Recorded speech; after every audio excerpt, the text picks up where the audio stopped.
Hey guys, how you doing? Welcome, welcome, welcome. Come on in, come on in. Scooch over, let everybody in. Um, so we just came over. I know we're a little late on this side. Just came over from doing some reactions earlier today. Had to put in some hours here. Um, thank you guys all who are over on the other side with us, watching with us. I appreciate your company, and the side chat was going.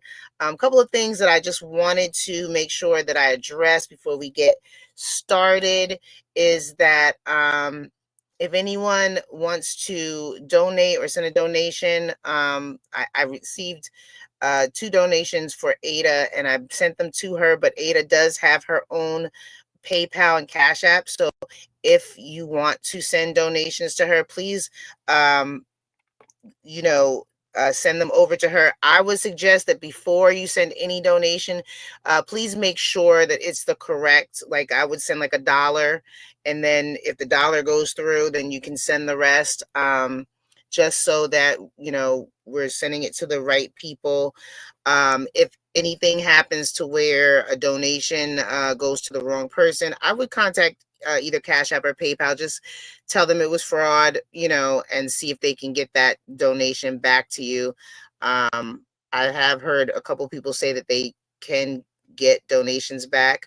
So, I would check with them. Just be careful, guys. From what I'm hearing, we have some people that are missing that we haven't seen in a while. I've heard that at least one of those people are possibly a troll, was possibly a troll.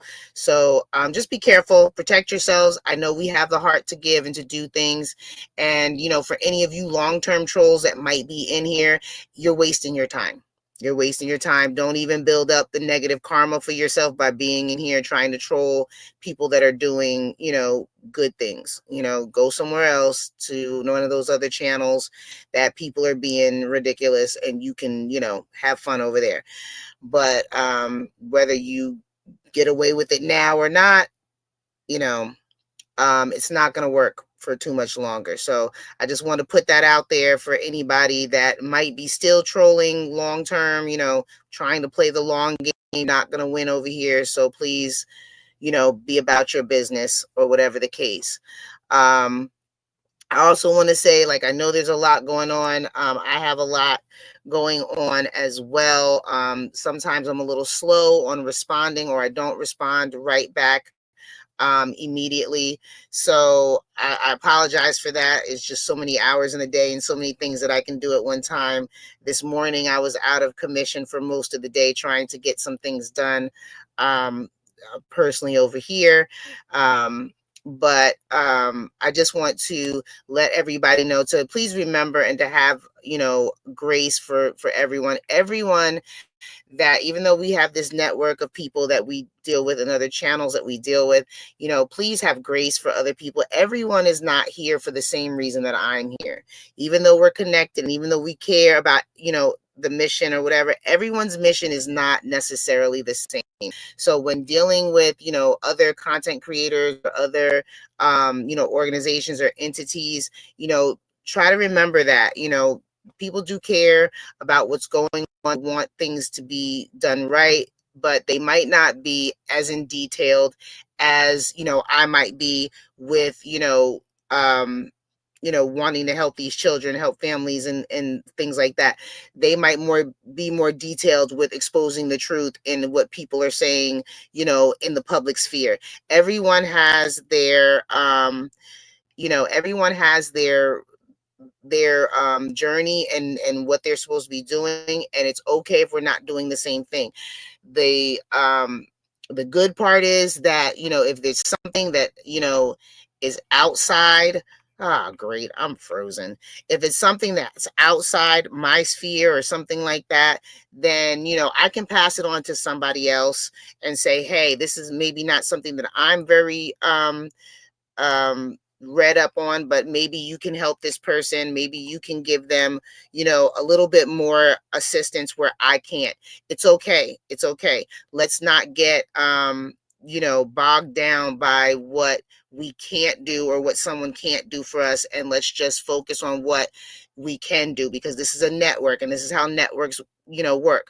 We pass around information, we pass around objectives, so that someone can get into the avenue to help you, and that's what we're looking for. So I just want to remind everybody of that, because you know um, there's many content creators out here, and a lot of information is YouTube sphere, and I don't want everyone to feel like because they're not doing the things that I'm doing, that for some reason they don't care, or they're wrong, or they're doing something against whatever. No, everyone is here for a different reason. It's okay.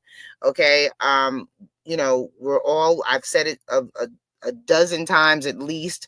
We don't have to agree on the same things. We don't have to think the same way. But if we agree that, these children should be found, if we agree that children shouldn't be snatched from their homes when they don't need to, and put into abusive situations, if we agree that children that are being abused need to be taken out of their situations, if we agree that people shouldn't have to be victims of other people in nefarious activities, we are on the same page.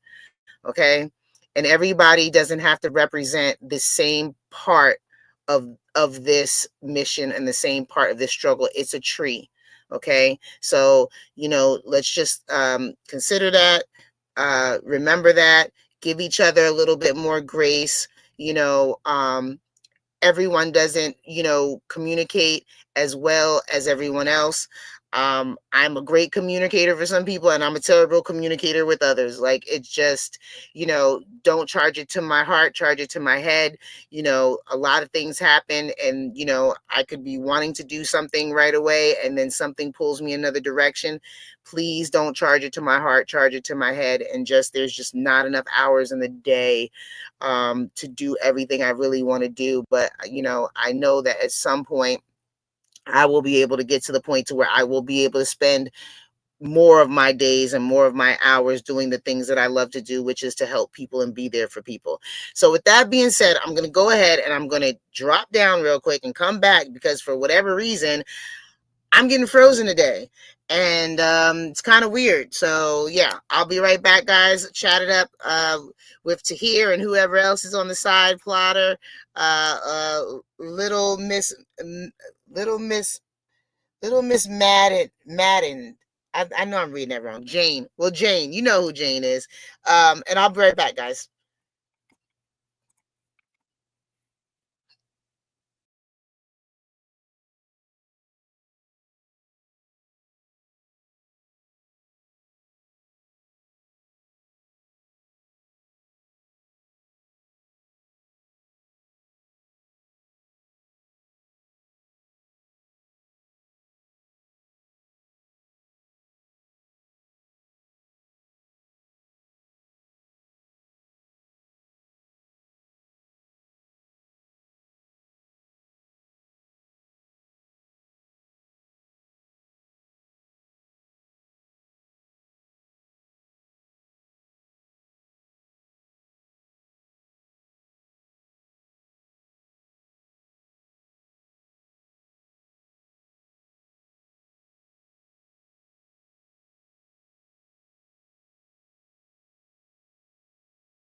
All right. Sorry, guys. Sorry. Yeah, I don't know what is going on today with this.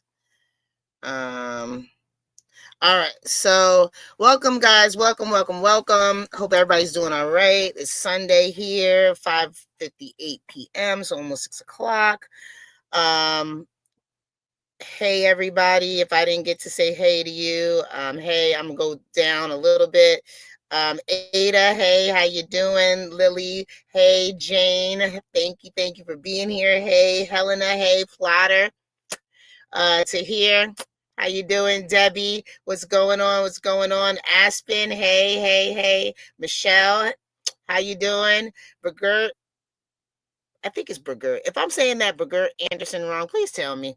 Because I've been saying that for a long time. I just realized I'm saying some of these names terribly, and I apologize. Renee, hey, what's going on? Valerie, what's going on, Valerie? What's going on? Jamie, how you doing? How you doing?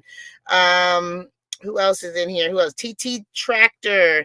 I think I was saying TT Tracker. So TT Tractor, hey, how you doing? How you doing? Margie, what's going on? What's going on? What's going on? Temper, hello. Let's see. Anyway, Star, how you doing, Star? Let's see. Anybody else that I'm seeing in here? If I missed you, Mary, how you doing, Mary? Bobby Jeans, what's going on? What's going on, Bobby Jeans? I think I got everybody. Joan, hey Joan. Golden Aura, how you doing? And Miss Gothi, how are you? Everybody, hello. Welcome. Melinda, how are you? Come on in, scooch over, get comfy, get cozy. You know, anybody that I missed, if I missed you, please shout it out right now so I can say hello. Hey Wendy, how you doing? Jules, how are you? Guys, welcome. Thank you for coming in and spending some time with us tonight. All right. Star, there you are, the other star. Got 2 stars. We got 2 stars. Woohoo! Hey, Star, welcome. Hope you're doing all right. Hope everybody's feeling all right. And Nightbot, Steve, what's going on? How are you? Nightbot always holding us down here. That's Tahir's son. Please don't get into any arguments with Nightbot. He cannot defend himself. So, with that being said, you're making tea. I love it. Did I miss anyone? Cassandra, what's going on? Cassandra, welcome. I tried to get the money back from that person, but they kept declining my request. That's really scummy. People are really scummy. I'm sorry, Cassandra, that happened. That's really scummy. But you know what we do next time, guys? If we're sending any type of, money to anyone for the first time, let's just do like $1 first, just to see if it goes through. And then if it doesn't go through, um, then we know that it's not the right person, because people are scum. Some of these people out here. Um, and yeah, so that is really, really irritating. Let me know. I would love to vent. Okay, give me a couple. Ada, we can definitely bring you up a little bit in a little bit. Sunday sofa slink night. Okay, that's a whole lot of S's. Jamie, hey, Helena. Everybody's just greeting each other. Okay. Let's see. Yeah, Cassandra, that's really bad. I feel bad. Grandma D, what's going on? Did you get my donation yesterday? Grandma D, you sent a donation to me. Would you send it through? Did you get a message? Anybody that receives a donation, that gives a donation to me, I should message you back when I get it. Me watching Stephanie facial expressions during the live. She was just on like with love. Yeah, my facial expressions, I try, but yeah, I yeah, I'm bad with trying. I try. The filter is strong, but the face is not. Okay. Miss D, I think I did. Um receive it. And I think I sent you a message. Did you see a message in your um like if you go to PayPal, you say and you see messages? I try to send messages back to anyone that sent me any type of money. Did I send you a message? Let me see. I'm gonna check right now. I said thank you so much with a purple heart. Did you get it, Grandma D? Oh, okay. Yes, I did. I tried to respond back. I didn't know that PayPal had it where I could leave messages. I know for Cash App, I at least try to like it or do something, but I did find that you could send messages on PayPal. So if I get it, I will try to send the message back just so you know that I got it, because I know sometimes it's like, oh, did she get it? Did she say anything? But yes, thank you so much. I appreciate that. Um, as always, anything I appreciate, and like I say all the time, guys, it doesn't have to be monetary. I'm still trying to build this channel, still need to get to 1,000 subscribers and 4,000 watch hours. So anything that you guys can do in that realm, I appreciate immensely. Because we're trying to get it going. Kia ora, welcome. Where have you been, girlfriend? Ain't seen you in a minute. Somebody was just asking about you the other day. I am doing all right. Hope you are doing well as well. And yeah, we were just talking about you the other day. Like, we haven't seen you in forever, so I'm glad to see you back in the chat. I'm sorry when I see Jag talk about me, it triggered because she said she would reach out again. It's not about me, it's about my children. I get it. I understand. I definitely understand that. I understand that. We can definitely speak on that. I can't speak for Jag because I'm not in a position that I know her like that to be able to speak for her, but I can speak to the sense of, sometimes people do say things and, it might not be, their heart. Like I said, it just might be their head. If I know how busy I am with a platform that I don't even have as many people on my platform, like I don't even have 1,000 people. I can't imagine how a person like, Jag has, thousands of people that are coming at her, every day. And it's not that, she doesn't want to or doesn't care.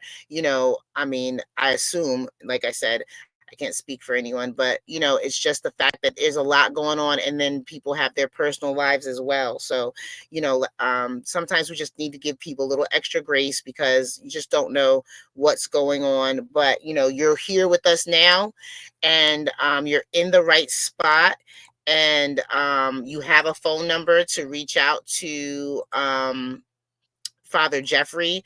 And so that is, I feel like at this point, that is the best avenue right now to exhaust, because that is someone that does have some answers that can get us what we need, which is to be able for you to be able to be in contact with your children and get them back in with you. So have you called Doctor, Lord, I'm getting sleepy. Have you called Father Jeffrey as of yet? Ada, have you? I know you text him, but did you actually call him? Hey, beautiful Michelle, hands. Okay. Just wondering, because we definitely need to get him on the phone. Probably this is going to be someone's content I can see coming. Yeah, well, people that make content, they like make content. That's what they do.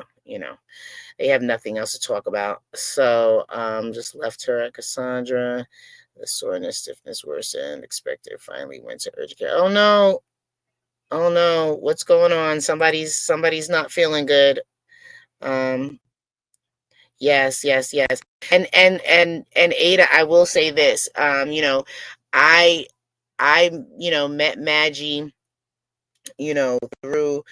through Murph, and Maggie is connected with Jag as well. I'm on YouTube because I heard what Jag had been saying time ago, and I kind of started looking through things and then started following different things and everything. And Maggie brought you over to us, so it's the same thing. That's how the network works, right? You just everybody has connections. So I'm so grateful to Maggie for telling us about, because I didn't know anything about it. I hadn't even seen that interview, because I just don't get enough time to spend in that realm there, just watching a lot of the content that's out there. But that's how it works. Sometimes we can do what we can do, and then we can pass it along. There are a couple of things that maybe, because she was on someone else's platform, she might not have been allowed to, bring it up. But I do believe that when I saw that part of her saying that, it's your story to tell, I think that she could not have done it as much justice as you could have done it. And because you were able to come to us with it, we were able to move right away on it. So, I watched yesterday. Stay strong. Absolutely, absolutely. Um, so we're all playing our part in whatever way we can. Let's not, let's just give everybody a little bit of grace. It's crazy over here on my side. I'm not gonna lie. I get messages and texts and all day. I have my shout out to my what is that thing? Discord crew, because they bless them, because they're dropping stuff all the time, every day, all day for me. And I hardly ever get to respond back to them. And I feel so bad, because they are putting, information in there for me. And I come in maybe once or twice, and they're still doing it faithfully. And so, I understand how it can be, but I love them to death, because without them, I wouldn't even have content. When I say, hey, can you find me something about this, and they find it immediately, and it might be 3 days before I get back to them. So everybody's doing their part, whatever they can do, and we just have to remember that give everybody a little bit of extra grace. Sometimes we do what we can do, and then we have to leave it for somebody else to pick up, and it's okay, because the point is to get it done. So yes, I left him a voicemail. I will call him again before my appointment tomorrow morning. Absolutely. Yes. And like I said, I called him, and he picked up, and he said, I'll call you back in 15 minutes. And he called me back. So, let's give him some time too, because, another person that's, very busy working, I'm sure has a lot of people contacting him. And so, we'll give people time to get acclimated and, get back to us, because sometimes it can't be on our time. But I know it's difficult because we're dealing with our issues now. My sister was in a bad accident, hit for, oh my goodness, I hope that she's all right. Valerie, is she okay? She's in the hospital. What's going on? I'm late. I'm sorry. I'm behind, guys. As you can see, I'm trying to catch up. Prayers for your sister, absolutely. And I know that you are the prayer warrior yourself, so I already know that you have been putting up prayers for your sister, and you have our prayers and as well. Let's see. I'm sorry, guys. I am pushing. Um, yes, okay. So sorry to hear that. Yes. She's recovered. Thank God for that. Thank God for that. Um, yes, prayers for Valerie. Absolutely.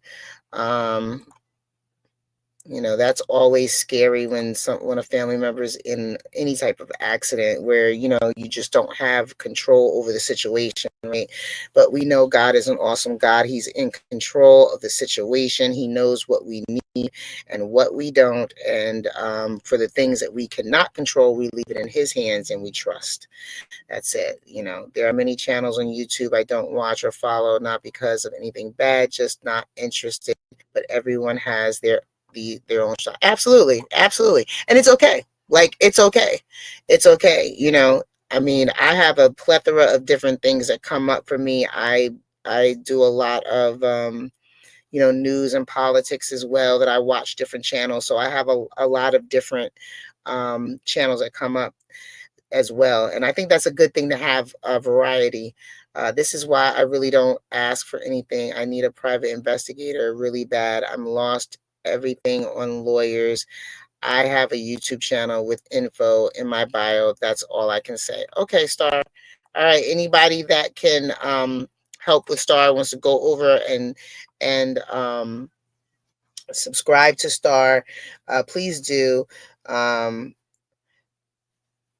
we don't have all the information, but maybe Star can give us some more information later, or maybe if you guys reach out one at a time, Star will feel comfortable with sharing individually as she sees fit. Uh, Valerie, good to know, dear. It's difficult. I've been there with my daughters. Yes, absolutely. Um, I will tell this story one day, but my son was stabbed in the eye. And while he was at the mall, got into a fight with this boy, and the boy took out a razor and stabbed him, slicing his eyeball open. Um, he still can see.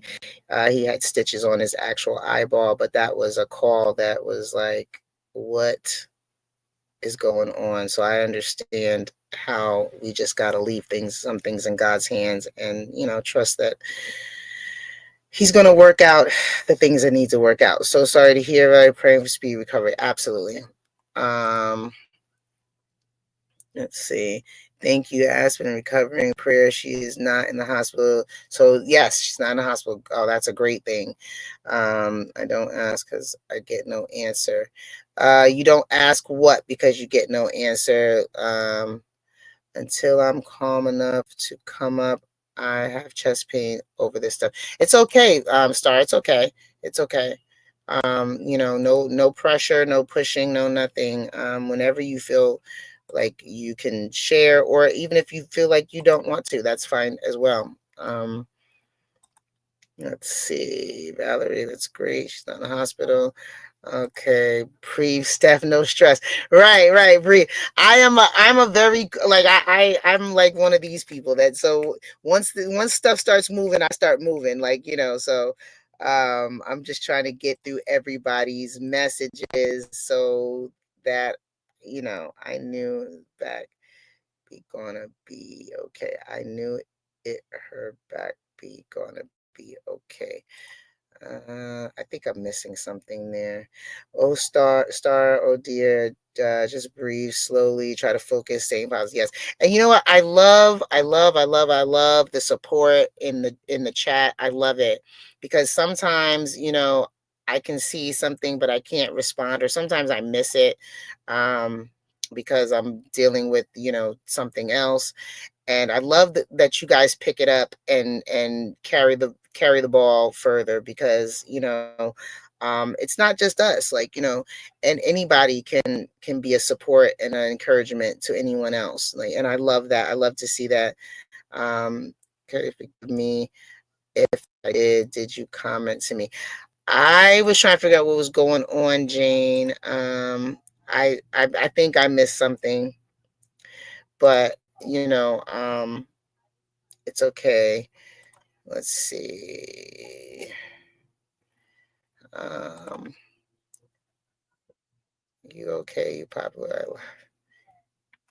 Singing, singing. You guys are singing to me. Oh man, I missed it. I missed it. I did miss it. I should get you guys up here. You could sing, like, hang on, hang on. Am I only boy again? Plotter, are you the only boy again? Are we having a ladies' night unexpected? See how easy, Plotter, it can be an impromptu ladies' night? Uh like, see how easy it is? Steve was here, Murph, usually. And yes, Plotter UVA's real boy. Steve was here. I don't, who's Steve? I mean, I saw Steve, but is he from a different channel? Because I'm not, I don't know. Like, I go over to Maggie to tell her, for her to tell me who's who, because I don't know everybody. So, you know, um, your honorary girl, right? You're a little girl. You're a little girl. Question on my life step was my random madness. Oh, okay. No worries, no worries, no worries. I'm sorry. Sometimes I go, like, you know, my brain clicks and I don't get it. It's all good. I just want to make sure everybody's good. Um, you know, I like everybody to come in here and have, pretty much good vibes and feel comfortable with each other and, get along and things like that. I mean, we don't always have to agree to get it, but we don't have to agree to get along though, right? We can still love each other and not agree. You know what I'm saying? You know what I'm saying? Uh, uh, let's see. Let's see. We all chatting to each other. It's confusing. Yes, yes. I don't know if anyone like who's when anybody's talking to me or you talking to, oh, it's not my business. Like I'm good with, oh, it's not my business. I don't know where Murph is. Murph texted me this morning and I was not able to get back in touch with him until later. So I honestly haven't even had a chance to blow up his phone yet and be like, where are you, Murph? So yeah, that's how much I've been moving around here. Um, and he sent me a message this morning, and Maggie sent me a message this morning because they wanted me to come over, and I felt bad because I didn't even get a chance to answer them. And then Tahir sent me a message this morning, and I thought I was going to get done, and then I didn't get done in time. So then I tried to jump over to Maggie and let Tahir know that we were going to push back the start time.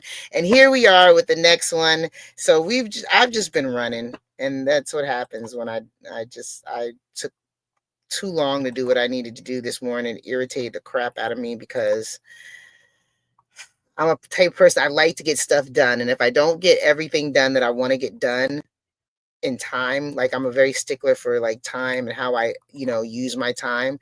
And it's something about just how I am on me.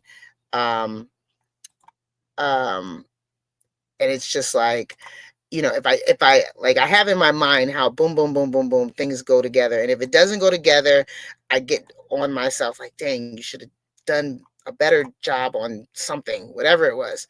So this morning I thought, agree to disagree, agree to agree. So this morning I was up early and I thought I was going to get stuff done. Like I thought I was going to get it done quicker than I did, and I was irritated because I got to the end and then it messed up. And yeah, and then I had to go back in and redo it, and I was like, oh, I'm going to be late. And then I did something else and it fixed. But by that time I already said I was going to do a different time, and I was like, okay, forget it. It's whatever. So I'm just rambling. Like, don't pay me any attention. What do I know? Whatever. Yeah, hit the like, hit the share. If you're in my chat, if you're in Mike's chat, whatever, I can see everybody here. So I don't know where you guys are, but thank you for being there. I wouldn't say stressful, just busy. I don't like to claim stress, but it's been busy. It's been busy. I mean, I like busy. I'm one of these people that, when I get a lot on me, I think I do my best work when I have a lot on me. Murph, there's my brother. Where you been, brother? They've been asking for you. Did Tahir drop the link? Oh, just on your way home. Okay, brother. We'll talk when you get home. Okay. I was about to say I haven't heard from Murph, but sometimes when you get your, in real life, sometimes real life gets in the way. Oh, let's see what it is. All right, shut up to here. Yep, there's Murph. That's Murph. He's there. All right. Well, my brother's alive, so we're good with that. Thank goodness. Let's see what else is going on. What else is going on? Was it Echo or Positive P, which is now Echo? Hey, how you doing? I meant to say I couldn't see. Okay, so I can't see pictures on my side, so I can't see anybody's thumbnails, and I can't see certain um um I can't see certain emojis that people put in. I don't know why I can't see from the side. I'm thinking it's just my computer, because when I'm on the YouTube side I can see them. So, but I'm just saying that. Don't get too excited. Don't get too excited. Yes, Dad. To hear I call him Dad because he just tells me what to do. I'm like, all right, Dad. Okay, Dad. Yeah, she felt naked. Oh, goodness, goodness, goodness. Okay. I'm the same way to make sure you take self-care time. I'm awful about that myself. Yeah, it always takes me getting sick for me to take time. I know my body has to shut down me down. Not good. You know what, Mary? I am really trying to, my goal is to get to here out of Pakistan, right? For a vacation, like to do this vacation thing. So, not that I have money for vacation right now, but I am the type of person, like if I had it, I like to travel. I like to try new things. Hey, Renee, like to travel and try new things. And so, if I had it, I would definitely be like one of these YouTubers that was all over the world, still doing still doing what I'm doing now, but I would be traveling all around the world and seeing where there's a need, and like that, just that would be my thing. Like I like to go and be and travel. I've been stationary for a minute, um, which sometimes it happens that way. You got to be responsible, right? I got to be a responsible adult sometimes. So yeah, but I'm trying to get to here out of Pakistan. So trying to work on this trip to Barbados. So Tahir could come and we can all go together, and I'm gonna do it. I'm gonna do it. So that might be my first trip out if Tahir cooperates with us. Tahir, no pressure, but pressure. Pressure, pressure, Tahir. Um, but yeah. So let's see what else. Just trying to make sure I got everybody. Tahir, it makes sense. Okay.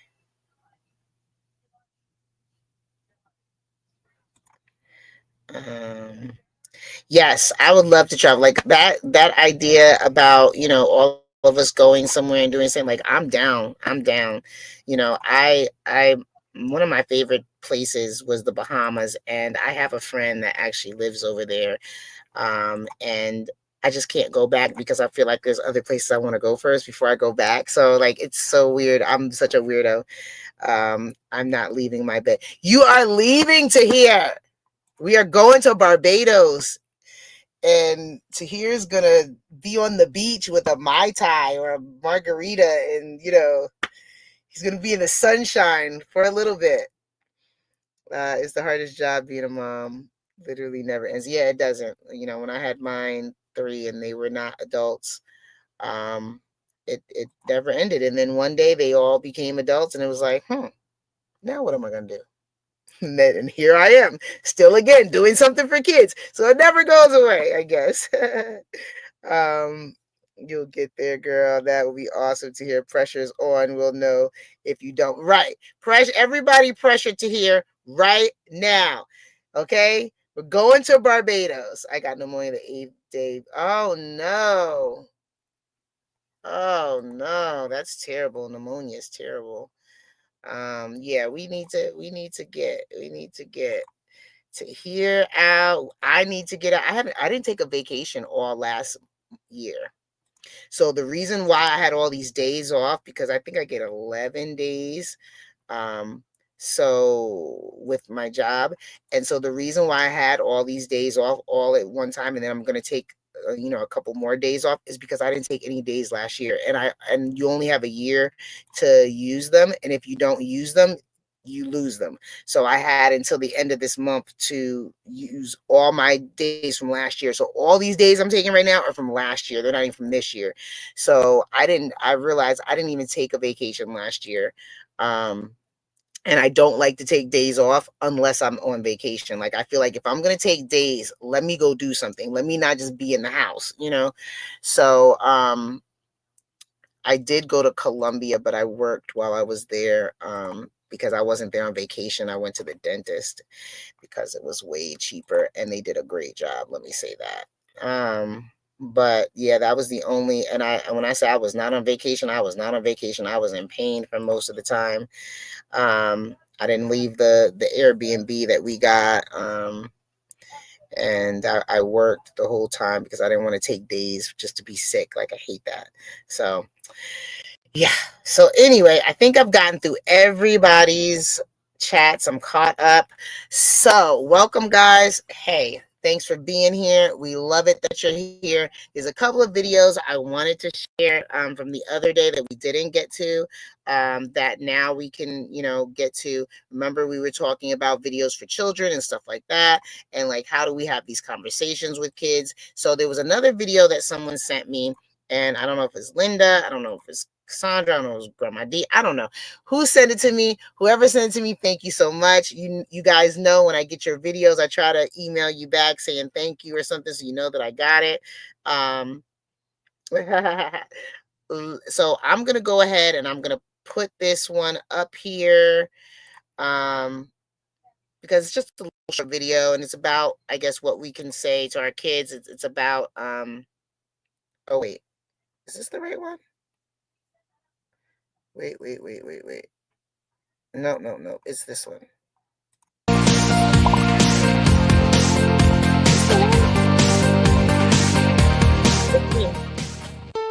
Of all the challenges we face as parents, child abduction would have to be a parent's worst nightmare.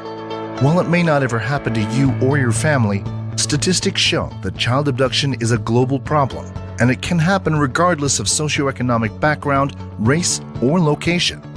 So what are some practical tips and strategies you can teach your children to help them stay safe? Hello and welcome to Sam K Parenting.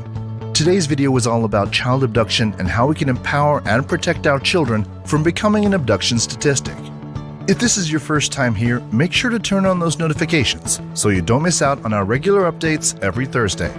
Now let's jump straight in. Is abduction something you need to worry about?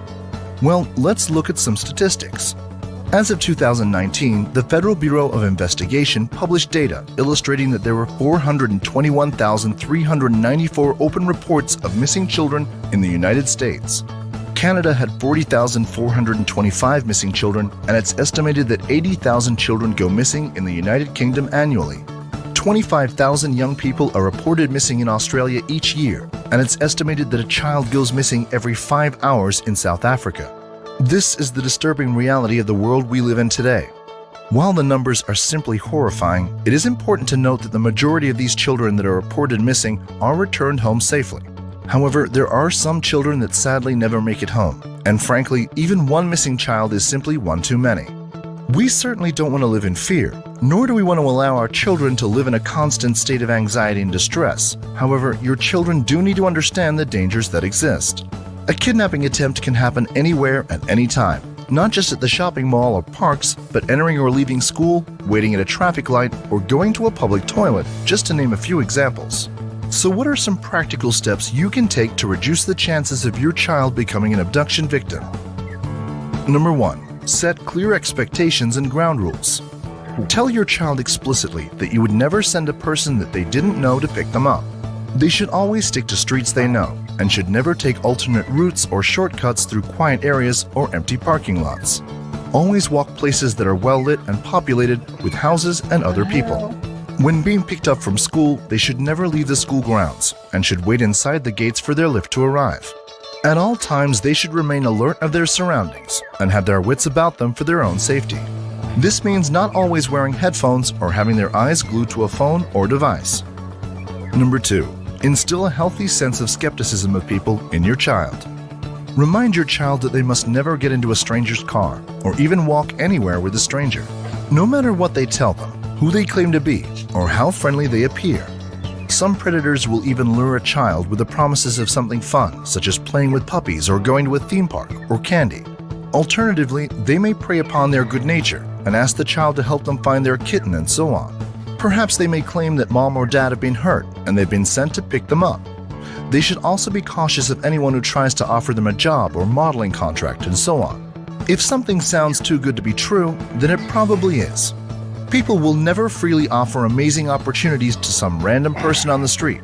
We teach our children to respect their elders and authority, however, remind them to always trust their own intuition. If a situation, request, or interaction doesn't feel right, there's no need to be polite. Number 3. Set up a password system. Agree upon a family password that only you and your child knows. In the unlikely event that you may ask another adult to collect your child on your behalf, before they get into a car or walk away with the adult, they must ask for the password from the adult before they go anywhere. This system will be in place for everyone, even people they know and love. Once the password has been used, then it must be changed. If your child has a cell phone, they should always call you immediately if plans change or if a situation starts to feel uncomfortable. If the adult stranger tries to discourage them from calling you, teach your children that this is a massive red flag and they should seek safety with friends, family, or an adult they trust immediately. Number 4. Preparation is key. As everyone knows, when panic and fear sets in, your brain struggles to think clearly. If they identify a potential threat, then tell them specifically what they should do in those situations. If someone tries to grab them or force them into a car, they must always fight back, make a scene, run away, kick, punch, and shout as loud as they can. When approached by a stranger, they should always take a step back and ensure the stranger does not enter their personal space at any given time. If someone tries to approach or lure them somewhere, they should always decline and promptly leave the situation. This indicates to the would-be predator that they're not an easy target. Teach your child to be aware of identifying features of people that seem suspicious or threatening. They should always be taking a mental note of a person's height, build, clothing, and any distinguishing features. If they're driving, teach your children to memorize the make, model, license plate, and color of their car just in case. Get your child to memorize personal details, including their full name, home address, and home phone number, as well as emergency numbers. If your child has a phone, then ensure they have some emergency numbers saved in their contact list. Always have a backup plan. Establish a meeting spot when entering crowded areas. Your child should know what to do if they've lost you and where they should go to meet you in a public area. Depending on your situation, you can also consider arming your child with tracking apps on their devices, as well as panic buttons for both yours and their peace of mind. The technology is available, so why not use it? At the end of the day, we owe it to our children and ourselves to have a discussion about their safety. Being aware of potential dangers, armed with the knowledge of how to identify threats, and being prepared for what to do when faced with those situations could be the very things that save their life. If you found this video helpful, please leave me a comment below and let me know what you think. Feel free to share with anyone you may think can benefit from this information. Until next time, thank you for watching. All right, guys. All right. So that's just a little video about what we can do to talk to our children, those of us who still have children at home, about protecting themselves when they're not around, and how to deal with strangers and potentially avoid being abducted or anything like that. I saw that Mike was in here, but then he fell off, so maybe he's and give him some time to come back in. What's up, brother? Hello, my sister. How are you? Hello, everybody. I'm all right. How are you? How are you? Yeah, I'm good. I've just had a really unexpected 2 days working, so for like a big case. So that's why I've not been around. I've not had time to check my phone. Yes, they're very worried about you. Very worried about you. And I apologize this morning when you sent me the message. I was, stuck doing some things, and I got a message from Maggie, got a message from you, got a message from Tahir, and it was like, I couldn't get back to you guys until a little bit later. So I apologize for my delayed response. Oh no, it's fine. It's fine. Don't worry about it. All good. Yeah.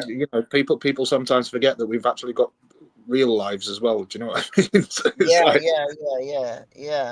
Sometimes. Yeah. Mike. What's hey, Mike, up? what's going on? Now I gotta go to the bathroom. Why is this so hot in there? Man, this look, I'm like way down here. What something ain't right. Me. And I got it tilted down. I swear my head is being cut off. No, we see your head. We can see your head. No, what I'm saying is my head is actually being cut off, and I got all this room on StreamYard. Yeah. StreamYard is backwards for some reason. I don't know why it's maybe backwards. lift your computer up higher. Look, I mean, I got the camera facing down, almost. It looks like it's facing to my. Hey, honey. Oh, you're freezing up a bit See there, what Mike. I'm saying? How is it? Yeah, it's better. It's a lot better. Yeah. Maybe you gotta have the camera over your head. Hello, Mina. Hey, how you doing? Yeah. Look, the camera is facing all the way down here. Down, you can't even see. Look how the camera looking. It must like that. And look all that hair from all this top. So I gotta. That's stupid, man. Look at it. Push the camera down a little bit more. No. I know why. This one. This is the camera. That's why. This is what we're working with, guys. Hey, you know why? That's why. Oh, that's who it is. Go home. Say go home. Go home. Yeah, go home. You go home. Take your breakfast first. I will do something. She always telling me what to do. Like I don't know what to do. Why she gotta tell me what to do? That rooster up again. Wi-Fi. Can you see your Wi-Fi Oh, connection? you think I'm not connected to the? Yeah, the right- that's not my internet. It's Brian internet. Oh, okay. Okay, sige. Okay, y'all. Hold on. We're gonna try something else. Wait a minute. Hold on. How you? Yeah. Okay. I'm getting closer and closer. I'm sitting in the middle of the road, right? I'm sitting in the middle of the road, and we're trying to get close to her Wi-Fi. Her Wi-Fi is better, and she said, "Wait a minute, are you connected to my Wi-Fi?" I'm not even. So I'm moving further and further away from Brian's Wi-Fi. His Wi-Fi is slower, but we're getting closer to hers, but we're not connected to it. So I'm gonna have to hang up again. I was wondering why the thing is not working. But anyway, I mean, we don't need content. We just watch Mike try to figure out how to get online. That's it. That's all. What makes it so We don't bad need is nothing else. I kept saying that camera is why that camera looks so low in all that headroom. Can you Okay, let's do that. refresh the Wi-Fi? Yeah. Okay, let's do this. Hold up, y'all. We're gonna hang up some kind of way. other networks? Wi-Fi? Other networks. Other networks.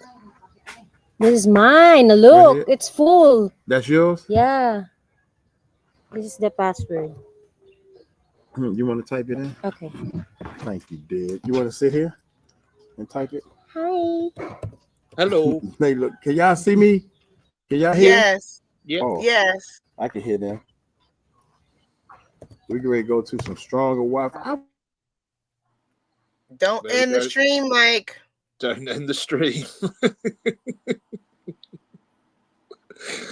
Miss D, by the way, I got your missed call, my love. But I've been at work all day and literally just got home. So I'll get back to you. Wi-Fi. Barbara J, Miss D, hey, how you doing? Join. Hey, Barbara We just J. gonna sit Hey, here. Amy. We're just gonna sit here and watch. It's just Mike comedy try to get gold. himself It's together. comedy gold. Yeah, I mean, yeah.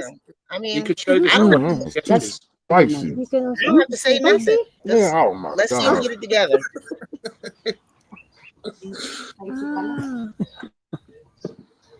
We're gonna do a reaction to this. Well, I guess that's it. Guess that's Okay. it. Oh Lord. Well, Mike is in the Philippines, y'all. Y'all that know he's in the Philippines. W2 Cats, hey, Helena, hey. I you know, I mean, I don't know what I'm supposed to say to that. I just, we're gonna give him we'll give him another 5 minutes, see if he come back in. Talking Exactly. talking about- Mike is trolling. Talk about getting to here out to Barbados. We need to send him to the Philippines first. Right?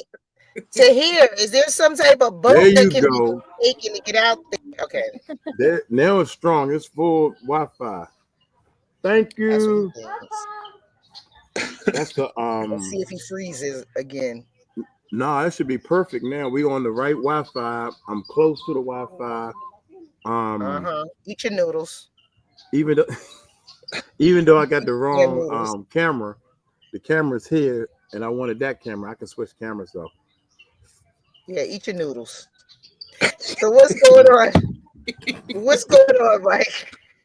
Noodles too spicy, man. You are our Nothing. official troll. That that man, I'm about to sit down and have a talk with her again.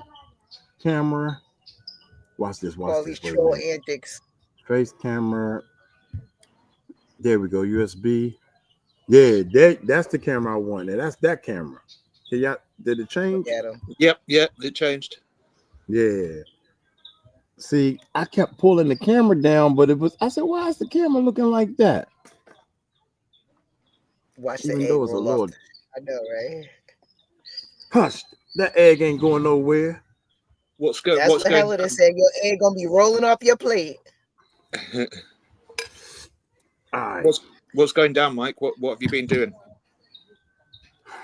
We went back to the store. Y'all ain't gonna believe this. We didn't get it on tape, but I've been putting stuff up on Facebook, right? Me and that's Ariel. Man, we was cracking up laughing in the mall. We went back to the mall to get the other guitar. They breaking me, y'all. That acoustic guitar costs a lot of money. Dear. So what had happened was we leaving the mall, right?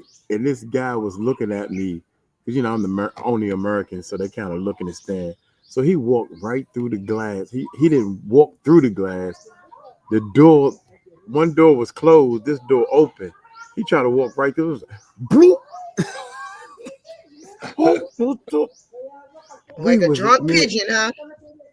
Me and Ariel was laughing so hard, and then he looked. I looked at the glass. You could see his whole face print on the glass. Yep. There's a lot of that going around. So I went and filmed it. I said, he got his whole face print on the glass, man.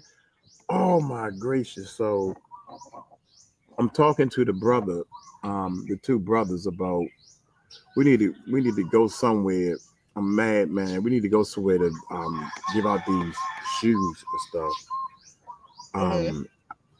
We gotta pick some reactions. Is this thing focused? Do I look like I'm blurred out? I should be in focus. You look a little blurry. You look a little dark. The other camera was better, Mike. Sorry, but just to say. Yeah. Save it for somebody who cares. For some reason, I can't adjust the camera because I'm okay. If I sit up a little bit, but this is the one I'm doing the reactions to. But when I talk to you guys, okay, we'll use this camera. What you think? Y'all don't understand what I'm trying to do. We know what you're trying to do. Y'all don't understand. That camera is lighter. It has a lighter hue. Right. This camera is it don't have that blurred out background. Okay. So y'all like this camera better? Yeah, you look more, normal. You look more like you. Yeah. You look more like your troll self. T-shirt don't look white. She said, yes, Jamie. If Jamie says she like it, then we gonna stay with this one. Yes. If Jamie said yes, she like it. Now I can see his funny little face. Blotter, go upstairs. Blotter. In English, it's dark and blurry on my end. Hey, Bridget. How you doing, Bridget, with your beautiful self? Good God Almighty. No one understands what Mike is trying to do, right? We're just gonna watch Mike. He don't understand what he's trying to do. So yeah. So but check it out, man. I was in the mall flirting. That little girl.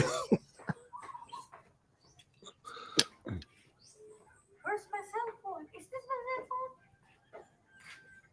phone? Oh, it's my cell phone.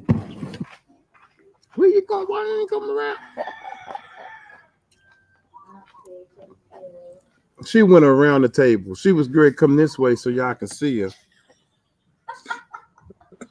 She do everything backwards. She do everything. So they went into the store, and the little girl was real shy. I said, "You so pretty. You a pretty little girl. Don't be shy." She said, "Oh, thank you." And her two friends teasing her. She's shy. Yeah, you like her, and all this stuff. This is American. And so they asked me all the questions about the YouTube channel and everything. And they joined, they subscribed. They said, "We subscribe to your channel. Oh, you's a blogger." Uncle always flirting. And I said, "Yeah." I said, you gonna join?" She said,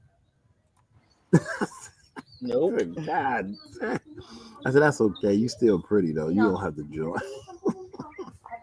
But anyway, I'm doing some reactions. We need to are you yoking? Are you yoking? What is it? Yoking. Joking. Yeah, I'm joking. Joking. Might be good. You got a good lady, beautiful too. Yeah. Yeah, she's cool. What's that? Bread and ano, Egg. That's for birding. yeah, the spicy is I got egg here. Egg birding. Hence the yoking. The yolking. And you have that's boiled egg. That spice. I don't like that spice.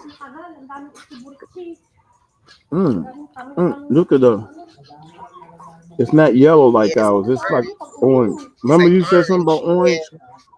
Yep, I did. Yeah, they eggs. The chicken and eggs are real fresh. Mhm. Yeah. So I'm doing some reactions. I'm gonna keep doing the reactions. I just did a. Okay. Now I can probably go back over there. What you got here? Nothing. Nothing. You want some egg? Are you gonna put some egg on there? Okay. Okay. I got egg here too. Yeah, our eggs are yellow, so we know they're all messed up over here. Girl, you know what? Because you cooked it, it's gonna taste good. Period. They don't. Directly from They don't. yes. Okay, Tahir. What? What'd he say? Tahir says we have orange too, fresh eggs directly from the AS. Yeah. So we on a stronger Wi-Fi. Yeah. So it sounds good. It look good, right? No breaking up. Yes. You're fine. Right. I moved. I was way over there. Then I moved closer. Then I moved again. Now I'm on the other side of the street. I said, man, I got the wire. I need to go back because I had to. I'm trying to do the reactions to have the background. Hey, look. This one, nuggets. Those two of them is not for me. I can't eat all that. Really? You want that? I'm gonna get some a little. Ka Auntie Long. They're trying to fatten you up, Mike. Yeah, you got two. It's breakfast, right? You got all them noodles, 2 eggs, 2 sandwiches with eggs. Who eats all this food? Who eats all that? And this big old thing of water. My stomach gonna pop open. You drink a lot of water. Melinda, hey Melinda, how you doing? I will transfer it here, okay? A little bit. That's a yeah. Okay. No, that's yeah. No, yeah. Like that, yeah. and then Inam. Yeah, there you go. Gracias. Welcome. Mahal-kita. Eat well. Right? Yeah, all that good stuff. Man, we had so much fun yesterday. When that boy ran into that daggone door, she was laughing. The whole face, the face print was still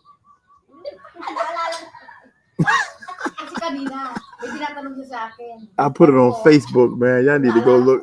You can barely see it because you know the camera don't see as good as your eyes do. But I tried to Right. focus on the little. His face print was still on the glass, man. Ain't that right? Hey, Nina. Coffee. Yeah. Hello. Hello. Hey, They say how you doing? hello. Nice to meet This- you. They said nice to meet you. Yeah, this is my team. Mm-hmm. Yeah, she's the best. She is the best. Is that part of the family, Mike? Huh? Is that lady part of the family? Yeah, that's grandma. That's Mina's the mom. mama. Oh, that's Mina's mum. Sorry, I've never seen her Mhm. before. Yeah, that's the. You can tell that she run everything, even if she don't want to run it. Then it's okay. Then when she want to run it, it's okay. She want to sweep. She said, "No, I sweep." Okay. They kept saying, "No, mommy don't need to sweep. Mommy, you take your time." I said, "Mommy, you want to go to the mall? I go to the mall with y'all." Okay, come on, let's go. We had to take a whole, yeah.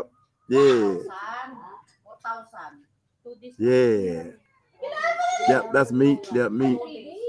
Mina's mom. Yep. Stop. I'm peeing my pants. So she out here now. They eating.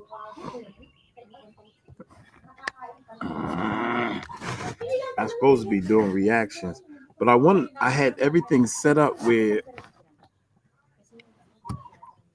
Oh man, why this thing? I had everything set up where I can have the right view for everybody.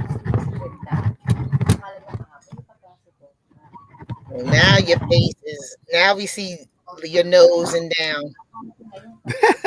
I'm moving. I'm trying to. Okay, now we can see your Oh, your, your that's it. glasses and down.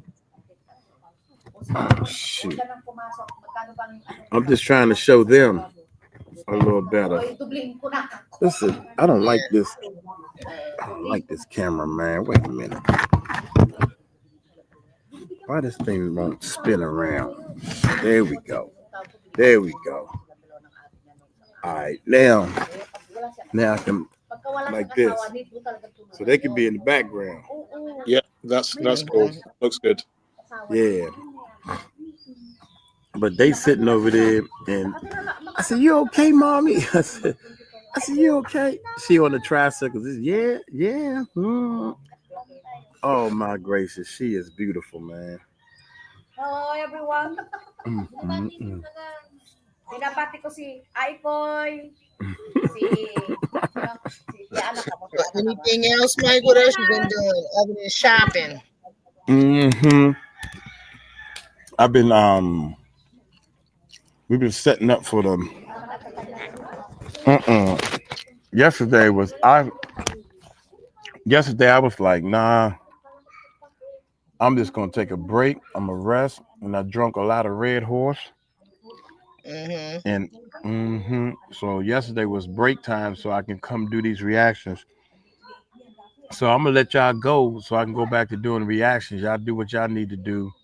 Appreciate y'all, Yeah. man. But one of the things, what we're gonna do is we're gonna do a documentary on Ariel. Okay. That one right there. Hey, Uh-huh. yeah, that one. Yeah, go home. Go home. Go home. Why? I don't know. I don't know why, but we're gonna do a documentary to show how she cooked the hamburgers. She cooked like burgers and French fries and sell them to make money and Okay. show how much work she does to actually see how much money she makes, and then we are translate it to pesos. So we're gonna do that today. So I'm gonna shoot a documentary on. That's my little niece. She's so cool, man. She the coolest. Oh, that'd be. Laid back. Hmm? I was just saying that cool because I think that people don't understand the different Right. and how it works. You know. Yeah, so she was saying that she can make close to 1,000 pesos a day, but the problem is that she got to take some of the money to go buy the burger and the bread and everything, the fry. So she got to buy more. So she probably make, when it's all said and done, probably 300, 200 to 300 pesos every day. And what does a peso? How much does that translate to? Where my phone at? 50. $58. 58. Their pesos is one of our dollars, US. 56 Just about. pesos equal $1, Wow. something like that. So,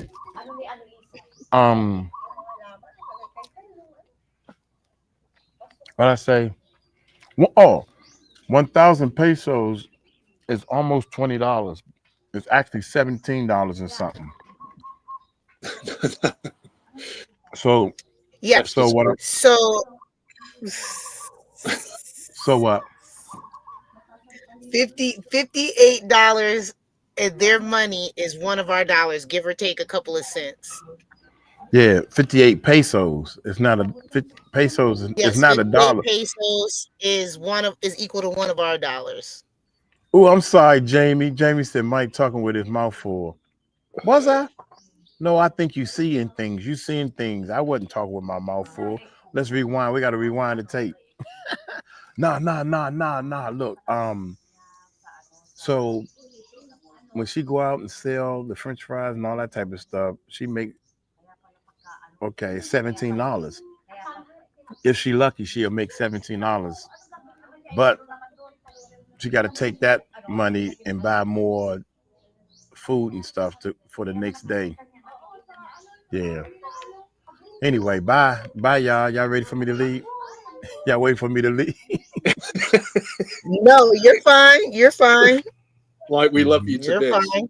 Go and spend time Yes. with your reaction videos. Yeah, 5, 8. Ha ha ha. Yeah. I'm gonna do the reaction videos. Plus, I gotta go to the bathroom. So it's 158. What? This girl be flipping through. So it's 100. Yeah, you got to 158. keep up with me. I'm trying to get to it. He's You're already supposed to told be me. flipping anyway.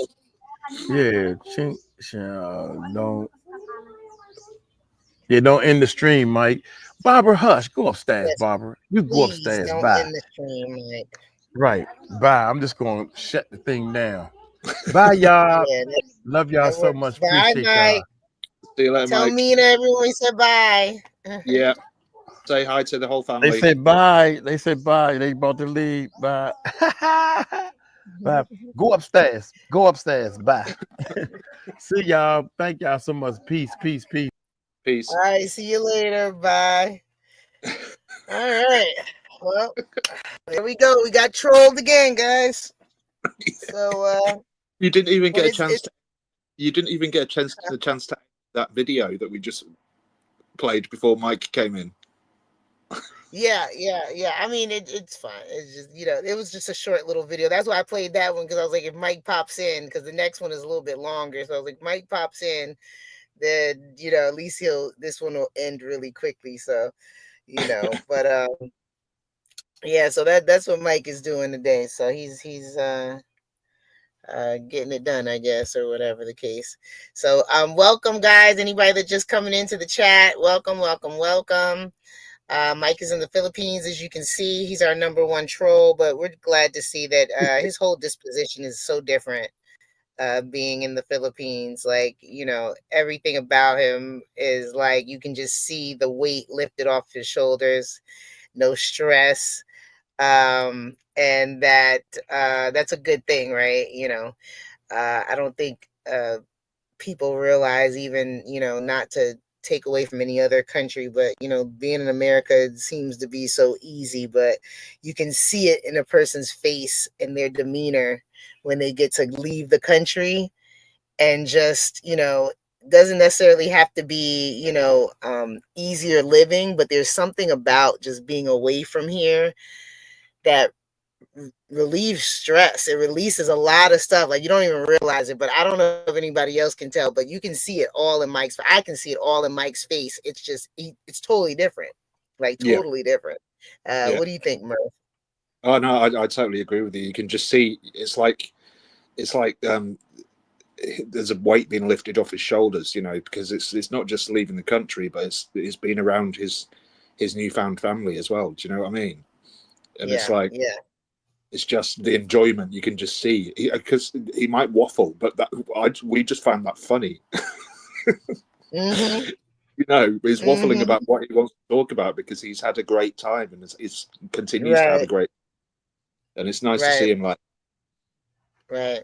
And it is nice to see him like that. I'm glad, and he said that they're gonna find some kids to go um hand these shoes out to. And I think originally I think he was supposed to go see his sister, but I don't know if he went over there or not. So that's probably why he still has them. So I'm not sure what happened with that, but I'm sure they'll find some people, some children and some families that can definitely use the donation. So we Yeah, appreciate everybody that has participated in that as well. So, and I'm sure he'll keep us abreast on what they're doing over there. So anything else you want to say about that, Murph? just that I think we can be kind of guaranteed that he's going to film when they do hand out the shoes and stuff for everybody, and we'll obviously put that on the channel as well when we've got it. Yeah. But at the moment, he's there for a month, so let him have a good time, and then he'll get to work. He's already said that he's going to do some reaction videos now and stuff. So if Yeah. it were me, I'd say just take a week, mate. Take a week and have a good time. You're also on vacation. You don't need to be working all the time. So Yeah. I saw this video, and I don't know if Mike was watching or somebody else was watching, when this guy was like, people don't only other content creators and understand how much work it takes to content create. And Mike says it's not work, and it's not hard, work, but it is time consuming, that you spend, whether it's creating content or just being out in front, of people trying to get people together for your cause, right? So it, it yeah, it can be very time consuming and very draining after a while. So yeah, I agree, like getting him some time to just take it down a little bit and then be able to come back recharge, rested yeah, and strong. recharge his batteries and then do some work Right, and then recharge your batteries again before you have to come home and then continue to work again. Do you know what I mean? When you're over there for that period of right, time, I think that's what right, you should right. be doing. Exactly, You know, exactly. um Tahir and Steph are doing. All I do is jump on a panel, and but I'm working as well, and then doing this. Just me doing this after work is time consuming, but then Steph and Tahir are in the background doing this like full time. Steph's got a full time job, and then yeah. helping to do these reaction videos as well. And so God knows how tired you must be. And then Tahir's up like from early morning till early Yeah. morning doing and stuff to as and well. to hear is awesome. Let me just Yeah, say, to hear is awesome. Like it flows so well because of Tahir is here to be able to do the things that I just can't, or it just will take me a little bit longer. It definitely works in, it definitely works together. Like if one was missing, I don't think I'd be able to, keep up. But it makes it go so smoothly with Tahir, and I can't say enough about Tahir, honestly, because well, you know, I, I'm going to say something now, but Tahir, this is the only compliment you're getting from me this week. Tahir's the best producer. Right, that's it. No more yes, compliments here. And he's he also is. the best guy as well and the best friend. So, Yeah. but so that's it. Tahir, no more compliments now for 2 weeks. All right. I know that tastes like vinegar coming out of your mouth, didn't it? But it's okay. To hear Murph love each other, that's how they love each other. They poke back and forth. But to hear really, and I don't know, like, I'm just learning all this as I'm going along. Like, I've just got jumped in to all of this. And but yeah, as far as producers go, I just know in the background, to hear says stuff you want to do. Okay, cool. Can we do? Okay, got it. Can you do? Okay, good. Like, and it's just it's a great feeling when you have somebody where you can just say, hey, is this, and it's just done, you know, and vice versa. Like that's what it is. Like, you don't have to worry about it. You don't have to go back and recheck it and do it, whatever. It's just done. Like, you know, when my video that everybody thought that I didn't video when I was out wasn't playing, before I could even go back to it and look at it, Tahir was like, do you want me to make it public? I was like, yes, Tahir, please. And he, boom, it was public, just like that. Yep. See, plotter, see? And I was telling the truth. No Courtney Burgess here. So I was telling the truth. But Tahir, like, without it, I didn't even have to, you know, I didn't even have to say anything to Tahir. He's like, do you want me to make it public? Yes, because he saw whatever was wrong with it, he fixed it immediately. And I love that. I love that. No. I love that. So yeah. He still milks goats with spoons, though. Goats and the spoons. So yeah, so I every, you know, I have to, you know, give a little love to Tahir all the time, because I'm telling you, you know, for a person that does, you know, especially for a person like I know and recognize that I do a lot in my own right. I've always done that, you know, even before coming here, I've been able to do a lot. But when you're a person that does a lot and you have another person that can come in with you and do just as much, if not more, it just like it propels you fast forward so fast. It's like, it's a blessing. I'm telling you, I can't get enough of Tahir, really. Yeah. Like, and we're going to Barbados. We're going to Barbados. Understand that, Tahir. You're coming out of Pakistan. We are all going to meet up in Barbados. And Tahir, I don't care if I got to go down in helicopter. Black Hawk has to drop me in the middle of Pakistan, and I have to drag you out, kicking and screaming. Okay, you are going to Barbados. Okay, she'll come find you, Tahir. You know she will. I will come find you. She'll come find you. It'll be like Liam Neeson in Taken. She'll hunt you down. Right. I'm coming stealth, and I'm putting you on a boat, so no way you have to worry about flying and visas. I'm putting you on a boat. I'm wrapping you up, and I'm transporting you to Barbados. That's it. You've been warned. That is all I'm saying. So you have been warned, and she's going to turn into Liam Neeson. Yes, exactly. I'm just gonna run around. I don't know nothing about Pakistan. I can't even speak the language. And I'm like, listen, he speaks English. So just point me to all the people that know how to speak English here first. Start with them. I got to be an ignorant American. It's the only thing we got. It's the only thing we have. Trust me. Oh dear. Oh my goodness. Yeah. Guys. What's this next video about that we've got coming up? So we have this next video is about child transporting, and it's a one woman story. I'm sorry, I don't know who sent it to me. I'm so sorry. I get videos from everybody all day, and when I come, I go through them and I save them. And then once we need more, I go send them over to Tahir. So by that time, I forget who sent them to me. So I've said this earlier, charge it to my head, not my heart. I thank you all that send me videos. You know, I have a list. So just know that, you know, I've gotten them, the ones that we're going to do, and I appreciate everybody's work. And big shout out to my Discord people, Cassius and Claire, who run my Discord over there. Claire is awesome. Who they hardly ever hear from me, but they still drop me videos, and I love them so much because, you know, they keep me in the know as well and keep me focused on a lot of things that, you know, people aren't talking about outside of the group. So they're not here all the time in the chats, but understand that they are definitely sending me information and participating in the way that helps us all. So so we're going to get into that because my stomach is grumbling right now. So that's going to give me some time to grab something myself because I don't even know if I have food here right now. But yeah, so anything you want to say before we get started, Murph? No, I think you've said it all, my love. All right. Well, I'm going to go ahead and put this up here, and then I'll probably cam down just for a little bit. And if it's about 45 minutes, so I'm sure I'll be back for them. But if not, Murph, you know what to do. Yep.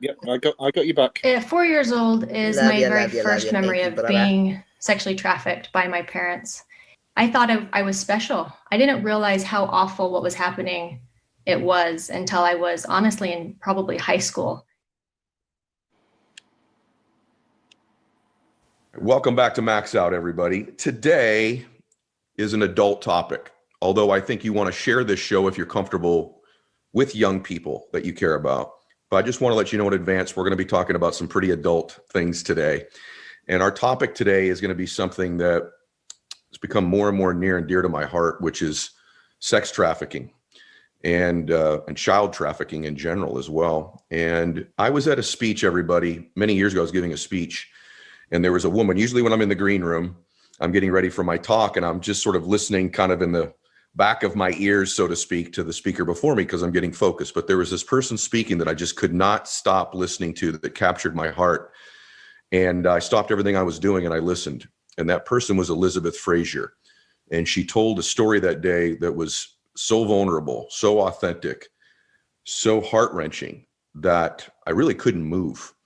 And I was compelled immediately to try to contribute to what she was doing. And I decided in that moment, at the right time, I wanted to share this beautiful soul, this incredible woman with you and her story. And so I'm honored to have her here today. So Elizabeth, welcome to the show. Thank you for being here. Gosh, thank you, Ed. That's quite the intro. Thank you. Yeah, well, it's my honor. And, everybody, when we're listening today, we're going to talk about sex trafficking, but I want you listening to it through a lot of different prisms. Just anybody who's listening to this who's had any trauma or pain or angst in their life and learning to overcome it and deal with it. Or if you know somebody or care about somebody that you know is dealing with just trying to get over something. It could even be a divorce. It could just be, abuse in their family. It could be just negative thoughts. And we're going to go all the way to the top of the list of really one of the most horrible things that could ever happen to somebody as a child. And so let's just get right into it, Elizabeth, because I know people will never forget what we're about to do. And I know I can feel people already in the next few minutes going to be pulling their cars over in tears, just wanting to listen to the rest of this, or if they're on YouTube, bringing people into the room. I just know it's going to be one of those moments for people. So let's start out with you, at least at 4 years old. Take us into your life at 4 years old, and maybe even before. I think it's going to blow people's minds. So go ahead. At 4 years old is my very first memory of being sexually trafficked by my parents. And I know before that I was groomed because I knew exactly what was expected of me and what to do and perform at 4 years old. Mm-hmm. So being raised in a way that trafficking is normal in my home I thought I was special. I didn't realize how awful what was happening it was until I was honestly in probably high school. And I really started realizing the grasp of it and knowing how awful it was. I mean, I just thought I was so special because I got to do these things, and I couldn't tell anybody because they wouldn't understand because they're not special like me. And when you're a child, you believe what your parents tell you. So I really did think, okay, I'm special, and this is I've got to do this because I am so special.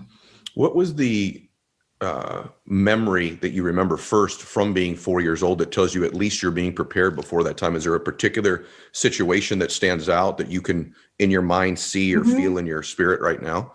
Yeah, I drove up with my mom actually, and we pulled in front of this big yellow Motel 8 sign, and she told me which door to go knock on. And so I went over by myself and knocked on this door and was let in, and had been kind of explained what was expected of me when I went in that room, and they were sexual acts. And then when I was finished, I was handed an envelope, and I went back out to the car, and my mom put it in her magazine, just folded it up, and we drove home. And that was the first memory of my normal for over 20 years. God bless you. I just, as a father of a daughter, the idea of a parent putting their child in that type of situation, I know for so many people listening to this, is unconscionable. It's just as a human being, even if I didn't have children. Yeah. And as you're listening to this, realize that this is happening so much more in our country, in the world, than you realize. Not always at 4 years old, not always from parents introducing young women into this, but it's happening far more than we realize. And when I started to look at the data and hear the stories of how many young girls are being affected by this and abused in this way, it's heart-wrenching. It's something we must bring attention to. And yours is obviously one of the more, extreme cases. And so you're saying this began to feel normal to you, almost like you were special because that's what you were being told. Mm-hmm. There wasn't a part of you that as you were behind these damn doors with these men at 7, 8, 9, 10 years old, were you scared? Were you fearful? Were you, knowing what was happening somewhere in your heart was wrong? Or was it just 100% you were special and you were sort of destined to do this? Or was it both? No, as I got older, I knew I hated it. I knew I didn't like it, but we already lived in a nice neighborhood. We weren't poor. It wasn't, you would drive through my neighborhood and have no idea what was going on. So, and I appreciate that you bring that up because it happens in all of our neighborhoods and people don't want to see it because it is so unbelievable and hard to swallow. But unless we have these hard conversations, it can't change. So I remember being in 5th grade when the first time I ever remember feeling safe and loved was in 5th grade, and it was by my teacher. And I think that's when I had a shift of, okay, something's not right by what I'm being told. I'm told I'm special, but I feel awful. I don't feel good about myself. There were definitely times I was scared for my life. And being at school, I felt safe and I felt loved and seen for unconditional reasons. I didn't have to perform or do things to earn that love. And so I was probably around 11 or 12 that I started realizing this isn't sitting right with me. This isn't how it's supposed to feel. And for most people who go through, it could be mental abuse. It could be verbal abuse. There's degrees of abuse though. Right. And you suffered the most extreme, in my opinion. And I'm wondering how that begins to affect somebody, because we all have that person in our family, by the way, who's acting out. Maybe they're doing self-harm or they're using drugs or alcohol, or they just seem so lost. And oftentimes we judge them, not knowing maybe what they're working through, not knowing the trauma. And even in my own case, because I've been doing this work for so long, I still have to do that myself, is remind myself, hurt people often hurt people. And we don't know someone's form of trauma. How did it begin as you got older, manifest itself with you? Did those types of things happen for you? I'm just curious. I did. I actually did a lot of self-harm. I still have scars on my arms from it. I would get a can out of the pantry and just smash my face, and I'd have black eyes. And so I didn't even understand why I was doing those things. I thought I honestly made up what self-harm was when I started doing it, but I just had so much inner turmoil that I didn't know how to deal with, that was a release for me and a distraction from the real pain that I was feeling. And so it was my escape for quite a few years. And even still, I have that inkling when things get too hard, and I have to remind myself, and check in with myself and make sure I'm aware that that's not a healthy coping habit, but I did it for many years. I'm so glad you said that, because we all have these patterns that are our home that we run. It could be that when we respond to something in an angry way, we get sad, more sad than maybe would be the norm. And so one of the ways we have power over our patterns is just to be aware of them, as you said. I'm wondering also, I think there's multiple reasons why sometimes we behave the way we do. And so I'm wondering, just want to touch on this with you, and I don't know the answers to this. I'm just curious. You're the one who's had the experience, but you've gone through this trauma. And so you think you're acting out and harming yourself to, for the reasons you've described. I've also had experience of working with people that have had trauma, and I had my very minor form of trauma coming from an alcoholic home, which is a 1 compared to a 25 million that you were going through. But I acted out a little bit because I was so numb. At least acting out and doing something painful to myself made me feel something, and I could understand I was feeling something. And I think a lot of people listening to this that may just harm themselves they just have a pattern where they sabotage their life. They have a pattern where they overeat or drink or use drugs, or Yeah. get too angry. Do you think there was any element of that for you, that you were just numb? At least you felt something. Was that part of it or no? Yeah, for sure. And I think it varied depending on what was going on in my life. And I think it's also important to point out that we all feel pain in different times of our life, no matter what we go through, and we all handle it differently, but we all understand what pain feels like. And so being able to relate with each other on that, I think, is important, so we don't feel alone in that pain. I just think you're so amazing. I just want to say this as we're talking, and I know everybody feels this way. One, just how vulnerable you are and open you are. You're one of the people in my life the last 5 years that I just couldn't forget. Oh, wow. I just couldn't forget you. And I've thought about it so many times in so many different situations, what you went through. I'm curious, did it ever end up where you thought of ending it all? Because I think so many people in this day and age, suicide is at, all-time high, or the contemplation of it. So is depression. Did it ever get to the point where you thought, maybe this will be it, and I could just leave this place that I'm in so much pain in? Yeah. So the trafficking didn't end when I was married. It happened for over 20 years. And after I had my first son, we moved far away. And that's kind of when I cut ties and said, I'm not doing this anymore. And if I see you or hear from you, I'm going to contact the police. And for the most part, they stayed away. But actually losing what I thought I wanted was so painful. And to have my norm have to change so much, because I was used to doing, I just call them jobs. And I was used to doing these jobs multiple times a week. And to have it all shut off, I had lost my entire self of identity. Wow. And in 2009, I actually did attempt suicide.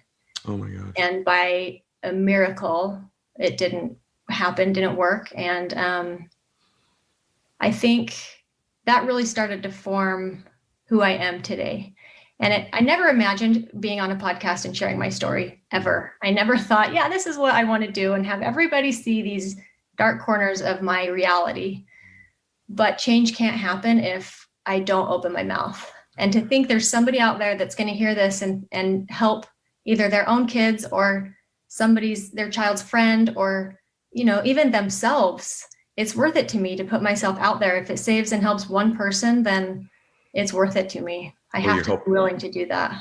Well, you're going to help thousands of people today, and millions of people are going to experience this. And there's just this part of me who would have ever thought this precious little 4-year-old girl walking up to that hotel would someday, a couple decades later, use those experiences to literally save lives, literally transform lives. And so, God bless you.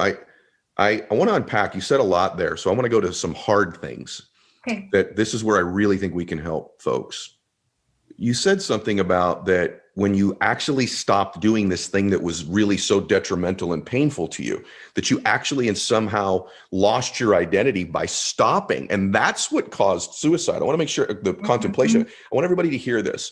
And so this is the thing that I want everybody to hone in on. And I'd like you to speak to it and only a way that you can. Oftentimes when we behave in ways, even if it was caused by somebody else, but it's just harmful, it's harmful to us, yet it becomes our home. It becomes our emotional home. And in some ways, as odd as it may seem, it's a place, as much as it causes us shame and pain, it's also this bizarre way in the real world that we've learned to get love and affection and attention. And then that creates more shame, where you're like, I'm doing this thing that's bad, yet I'm getting something from it I shouldn't get, but you were wired to get it as a child, I'm sure. So there had to be this part of you that got, ironically, some affection, some energy, some love from doing this, even though it was painful, even though it was, really killing you in many ways. But there is an element of these behaviors we have that are our homes. Am I wrong about that? Or is that like the real honest part of it is that this is a place we go to get a good emotion as well? Yep. Yeah, you're 100% right. And so in your way, you would still feel that, it became autopilot where you'd go do it, but the absence of it took from you some form of a good emotion you were also getting. Yes. Yeah. It's all I knew, really. It was, not all I knew, but most of what I knew. Yes. And so to even have a relationship with my husband was so hard because I wasn't used to somebody loving and kind and genuinely caring about me. It was all just about sex and what they wanted. And so it was really hard to let him love me, even because I was so foreign to it and so not used to that form of love, that it has taken me years to learn to let myself have his love. I didn't let myself feel it.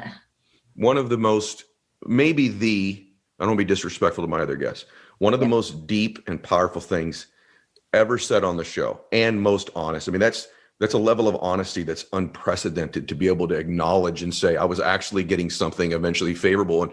And these patterns that we run in our lives, we don't know why we're doing them either. They're patterns. And we don't know anything other than who we've been.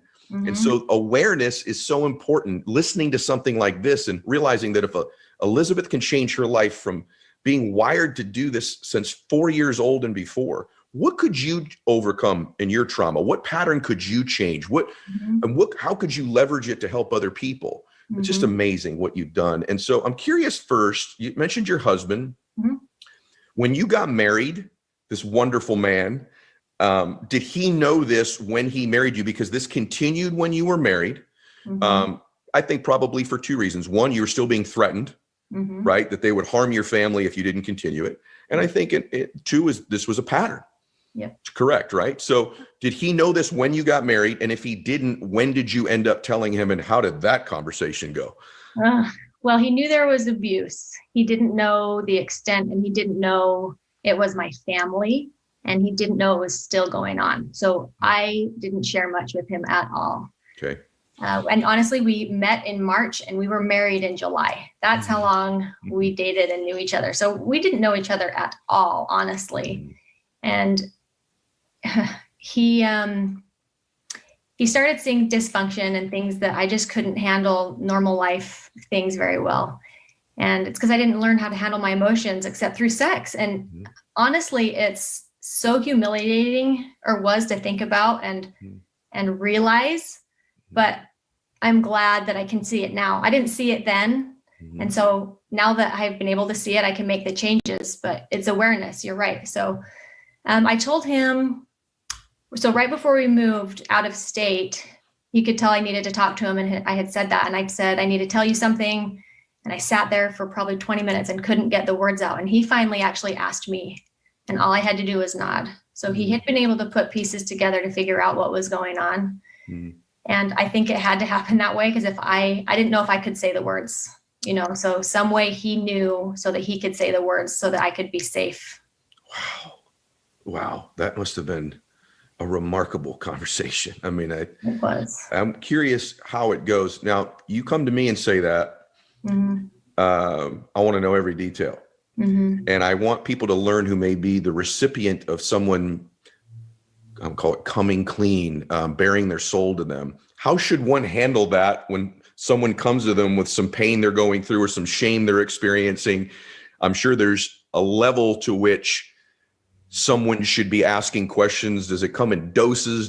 Should it all come out at once? Do you have any recommendations for the person revealing and the person receiving the information that you would share with us?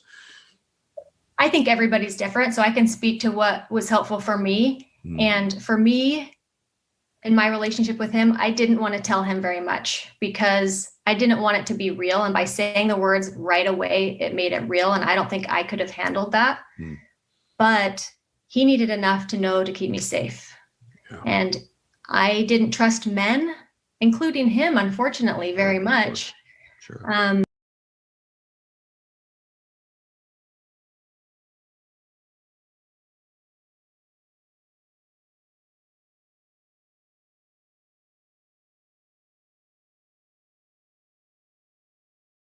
You can't hear me because I'm muted. Haha. Murph, you there?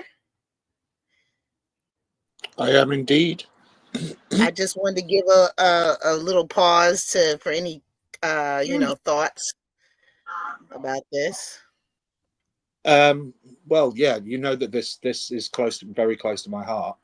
And what she's saying is exactly true. Is people start to do things. Basically, she started to blame herself for what's happening to her, and Mhm. And that's what trauma does to you. You know, different kinds of trauma you can react in different ways, and we're all different people as well. So, but like she was saying about you know, that she used to hit herself with cans and stuff like that, and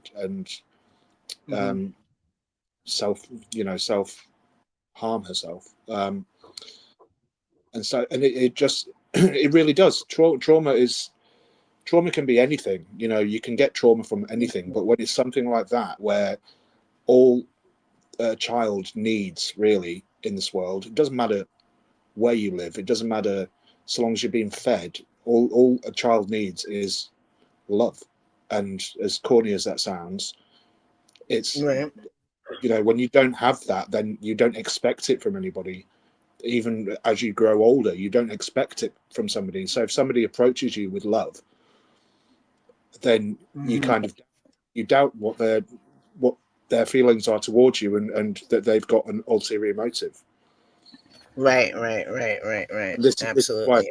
you know, our mission. This is why I always keep on saying that our mission is about the children, but we've also got to always remember, and I'll keep on saying it, that even adults used to be children at some point, and Absolutely.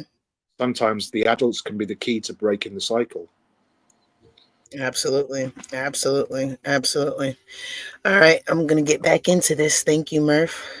No worries, my love. And so I would actually share more with significant friends or mother figures, honestly, in my life, that were women. And then I would get the courage to go to him, and then we would work it out. And so for me, that was my process until I could trust him, which has been, you know, the last few years where I come to him. But my husband is the most remarkable human. He is patient and understanding and kind, and he's actually a marriage life coach. And I think what we have gone through has really helped him be a good marriage and life coach, because we have had to figure out how to work through different avenues of different traumas from him and from me. Mm-hmm. And he's just as patient and kind. And I couldn't have, that's my biggest advice, is be patient. And remember, honestly, it's about the person's trauma that's sharing. It's not about you. Yeah. Make sure you're aware that it's their trauma. Don't make it about you. If you make it about you, it's going to add to their trauma.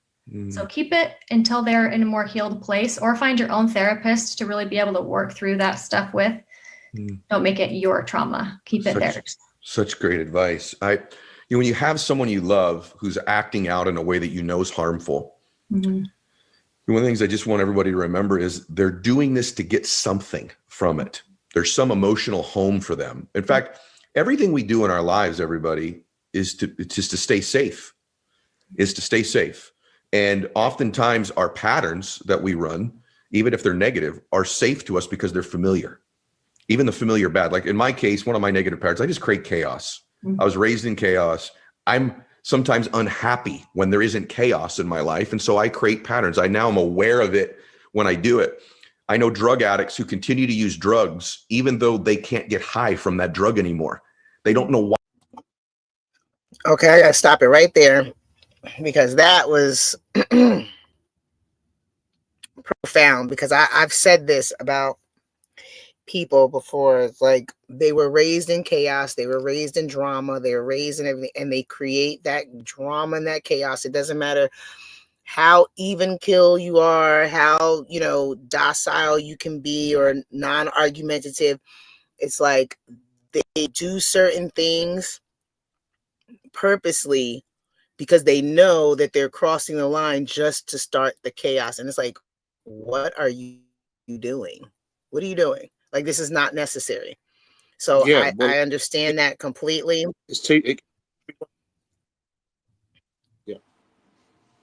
Yeah, it can be one of Murph, two you things. breaking up. It's learned behavior for a start. Oh, can you hear me now? Yep. Yeah. Oh, cool. Okay. Yeah. So it's two things. It's number one, it's learned behavior.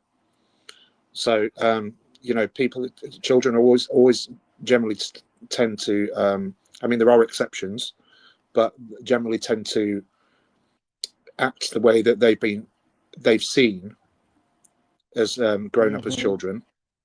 but then it can also go the other way. And if, for instance, a child isn't getting the attention that they want or need or crave, then they'll act out just to get that attention. So what can be seen as a child being naughty or bad or whatever word you want to use, then it's them craving that attention. And just so if they're behaving themselves and not getting the attention that they need clearly, then they start to act out, because they act out, then they're going to at least get some form of attention, and that's the most traumatic thing, because then that will go throughout their life then. And I just found out Michelle sent me this video. Thank you, Michelle. Another one of my researchers. Yeah. But yeah, you're talking about kids and I'm talking about grown adults. And I'm telling you, some people, and the thing is understanding where people come from and what they were raised in, and knowing, like, not necessarily their family, but their family history and the type of environment they came up with will sometimes help to distinguish what things, are purposefully done, and what things are just things that this is what they came up with. They don't know any better, of course. And not to give it a pass, but just, what I'm saying, it helps to be able to kind of work through those things when you understand it from that side of it. And also what he was just saying then about addiction and stuff like that, it's clinically proven, and I've got so many studies on it, that when the younger you are, because your brain doesn't stop developing until you're 25, around 25. As soon as you start using substances, any kind of substance, be it alcohol or any other substance, it stops your brain development at that point. So then, if you continue to use, your brain basically stays at the same level as it was when you first started using. I believe that too. Yeah, I believe that too. Only once you stop and it gets out of your system, and then you can start to relearn stuff and everything becomes clear, that then your brain develops again and you're able to make those connections with people. And I agree. All right, we're going to get back into why they're doing it's because it's their pattern, it's their home. And so this is just something to give love and patience to people. And again, you don't know what they're working through. And this can be all the way to an extreme 4-year-old little girl who's being abused over and over and over again, basically by her parents with strangers, all the way to somebody who's just was spoken to wrong as a child or comes from a family of divorce. There's extremes, but it's all the same to you in your life. Yes. And I'm curious about, we're going to get to hero bands in a minute when you all hear how this woman took this tragedy and made it a triumph, made it her test is her testimony. It's the greatest testimony ever. But you guys, I just want you all to understand the level of guilt and shame. When you stop something, one other thing, guys, the ramifications of what you did may not stop. And I think that's one of the fears of stopping is like, well, I've already done so much damage that even if I continue to cheat or I continue to lie or there's so much that's still going to come. If you're listening to this right now and you're going through something that's negative, you go, why stop? Because it's going to hurt me anyway. In your case, it went all the way to the extreme of sometimes this stuff was, on camera, right? I mean, there's evidence of, did that ever play in your head? Like, I can never get out of this. In other words, it will never end. So why stop? Can you speak to that for people right now who are acting out in a way of something they're ashamed of and think, well, I might as well just keep doing it because it's over? That's still in the back of my head, honestly. I know I was videotaped. I know there's pictures of me out there somewhere. And if I let that paralyze me, then I can't do what I'm meant to do. And honestly, I bring in pornography a little bit because a lot of pornography was made of me as a child and an adult. And I was taught to look like I wanted to be there and taught to look like it was my choice. And so, but it wasn't. And so people watching it might be able to justify their actions, but that's a huge thing that plays into trafficking is the pornography. And you can't say, it's consensual, so it's only hurting you, because there are women out there getting abused right this second, making pornography that looks consensual, but I have been there, and it 100% is not always consensual most of the time, I would say. I'm really glad that you've spoken out about that, and more people are talking about, you know, that topic. Mm-hmm. And it's just something, to be honest with you, I never thought about. It's not something that's talked about very often. Right. And it's become rather normalized in our culture. And it's only when you hear a story like yours that we begin to become, you know, outraged. It's amazing what doesn't outrage us anymore. Yeah. If we could go back for a second to your family for a second, I'm curious, was there ever a point as a little girl, and we'll get to the point as an adult, but was there ever a point as a little girl at 12 years old or 13 or 14 or whatever it was that you asked them why this was happening? Or was that like a taboo topic when someone's experiencing something like this? Or was it just so normal that you just felt compelled to just comply? I was born with this heart that just loves people. And I think they honed in on that. And I would do anything to protect somebody. So the second I would start to hesitate or act like I didn't want to be there or go do these things, they would throw in my face that somebody was going to get hurt if I didn't do it. And in an instant, I would sacrifice myself for that person, you know? And so I never really questioned. I was a very obedient child, and just did what I did because I thought, whoever I am protecting, I'm glad I'm protecting them. God bless you.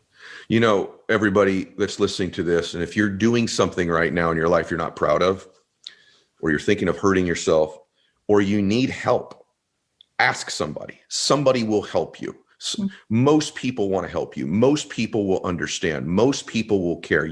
All of you listening to this, I don't care what it is, you're not alone. You can come back from this. It's okay. We're all sinning in one way, shape, or form, operating out of some pattern or pain that was instilled in us at some point in our life. And if we all have a little bit more compassion and patience, you know, if you're a Christian, what would Jesus say or think if Elizabeth was his daughter?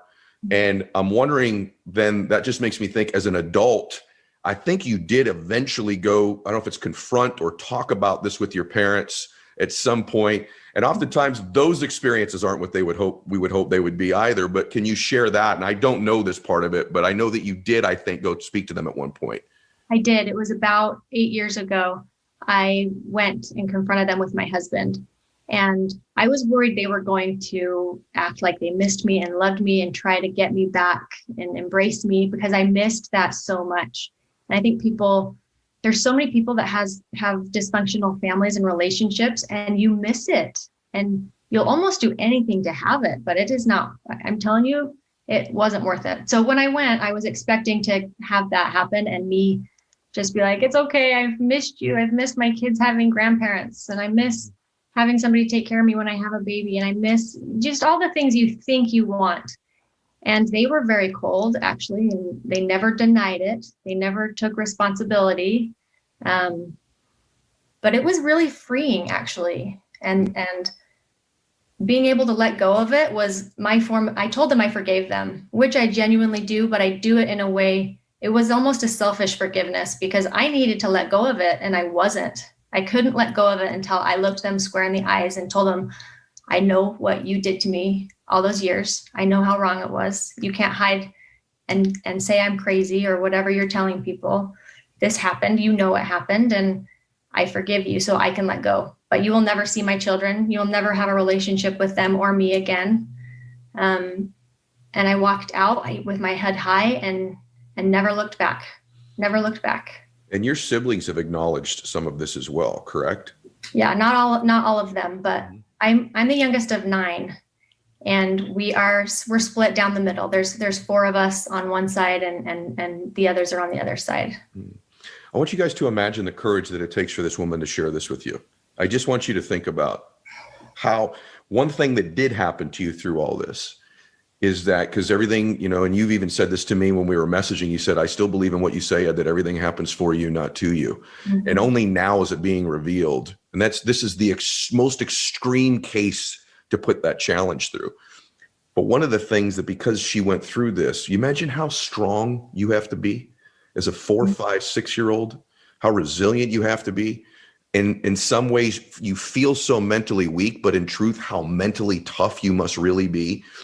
And then to have the strength to get up on stages and talk about this, and to be on a podcast in front of millions of people and share this is remarkable. And so what would you say to somebody, because nobody can speak to this better than you, who right now is dealing, first off, if they're in any situation where they're being abused, any type, physically, verbally, sexually, what would you say to someone listening to this right now who's going through something terrible? What would your advice be to them? My advice would be to look for people that you do feel safe with and comfortable with, and spend as much time around them as you possibly can, because it filled my cup up every single day that I could be around those people. And trust yourself. Learn to trust yourself. It's hard. And realize I went through awful things. There's no doubt about it. But now I have a compassion and understanding for people that go through hard things that I couldn't have before. And I still have nightmares, and I still have flashbacks, and I am more compassionate because of that. It either makes you hard and unkind, or it makes you soft. And so just be aware of your thoughts to make you a more understanding, loving person, and know you can get through it. And you can be what you never imagined. I never imagined doing this, and they can get there. I 100% know they can get through whatever they're going through. Just look for those safe places. You know, I'm listening to you, and one of the blessings is God's given you the gift of just the right words, just the right words, just perfect words at the right time. And I just feel that when I listen to you speak. Share with us this topic of sex trafficking. I don't want to move off of it for a minute, because just the last few weeks was the national day of it, and it made me think of you that day. In fact, I think that's the day that we connected. But how prevalent is this? Can you give us some idea of the scope or what it might look like? Because I think, the average person living their life in middle-class America thinks, well, that just happens in like over there. Right. But give us some insights as to what does this look like in the world today? How prevalent is it? How's it? There's certain ways that it typically starts, just give us some overall about this horrific issue.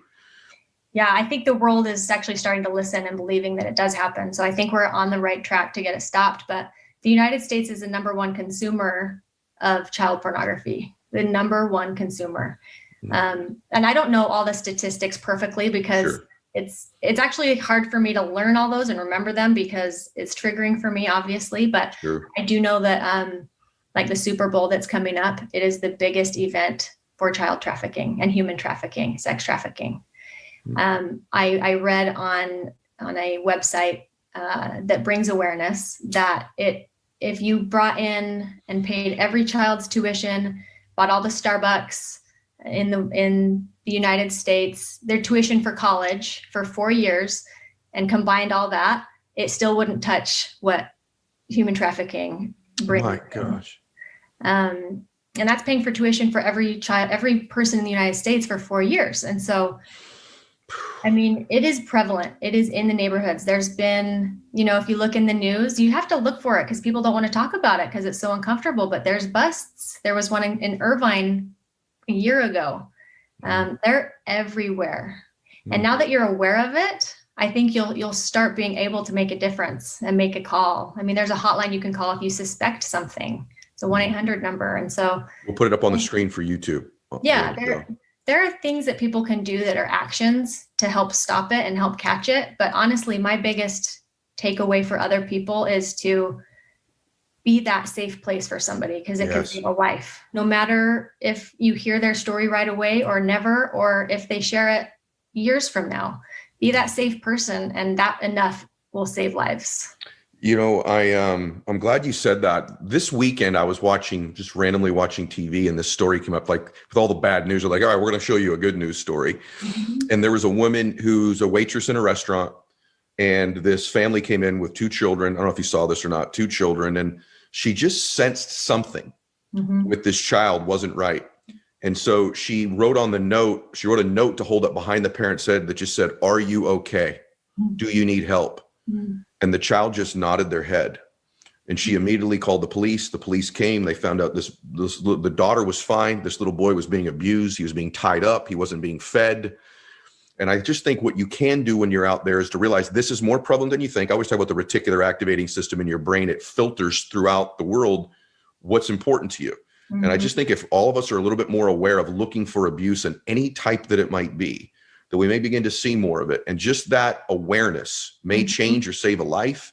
Yep. And I just want to make sure everybody is at least aware this is a real thing. The data is unbelievable. Does that mean someone's being trafficked from 4 to 20 something years old? No, maybe it's once or twice. Maybe it's 0 is appropriate. 0 is okay. And I noticed something a few years back. I was in a grocery store and I watched a father get physical with his little boy. And I'll never forget this. I want to share this with the audience and you. And I watched it.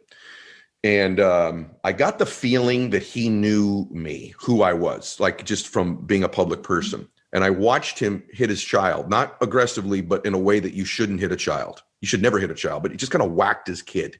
Some people think that's appropriate. It's not. And I watched it, and I watched the little boy look at me. I've shared this never. The little boy looked at me almost like, help me. Just a really quick glance. And I'm just going to tell you all this. I wasn't sure. And I just kept walking. And I turned back and looked at him again with his dad standing there. And everything in me told me, walk back there and just check on this boy. And I didn't. And about 10 minutes later, it just came over me that I had to. And I went back and they were gone. And I thought, that little boy got in the car with this person. If I'm right, I just let this boy go get abused. I should have stopped it. I should have said something. I should have checked his dad. I should have asked him if he was okay. I should have just asked him. And I didn't. I've replayed that video thousands and times of my own mind.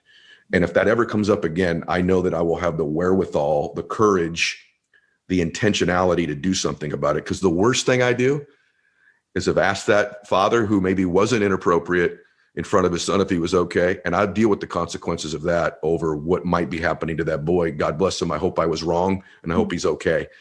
But I should have done something about it. We've all had a situation like that where we should have responded. I share that to be vulnerable with you guys in the audience and with you, Elizabeth, as well. So you've turned this into something amazing, which is Hero Bands, which is how I came in contact with you. She's literally made this something special. She's turned it into a positive, which we can all do when we're in these dark places in our lives. So tell everybody about Hero Bands, how they could help, how they might get involved, because this is your life's work right now, and it's beautiful. So share that with us. It is. So Hero Bands, I named after my heroes from since I was a little tiny girl. And I started wearing these bracelets that had encouraging words on them as I was working through my trauma years ago. And they'd say things like peace and strong. And they were words that I didn't connect with, but they were words I wanted to connect with. And so I thought, I'm going to buy a couple of these and see if I can somehow get the power of words to work for me. And I slowly started seeing they were helping me. And I started feeling strong and loved and calm. And I started collecting so many. I had probably 20. And so my husband bought me my first tool set so I could make my own.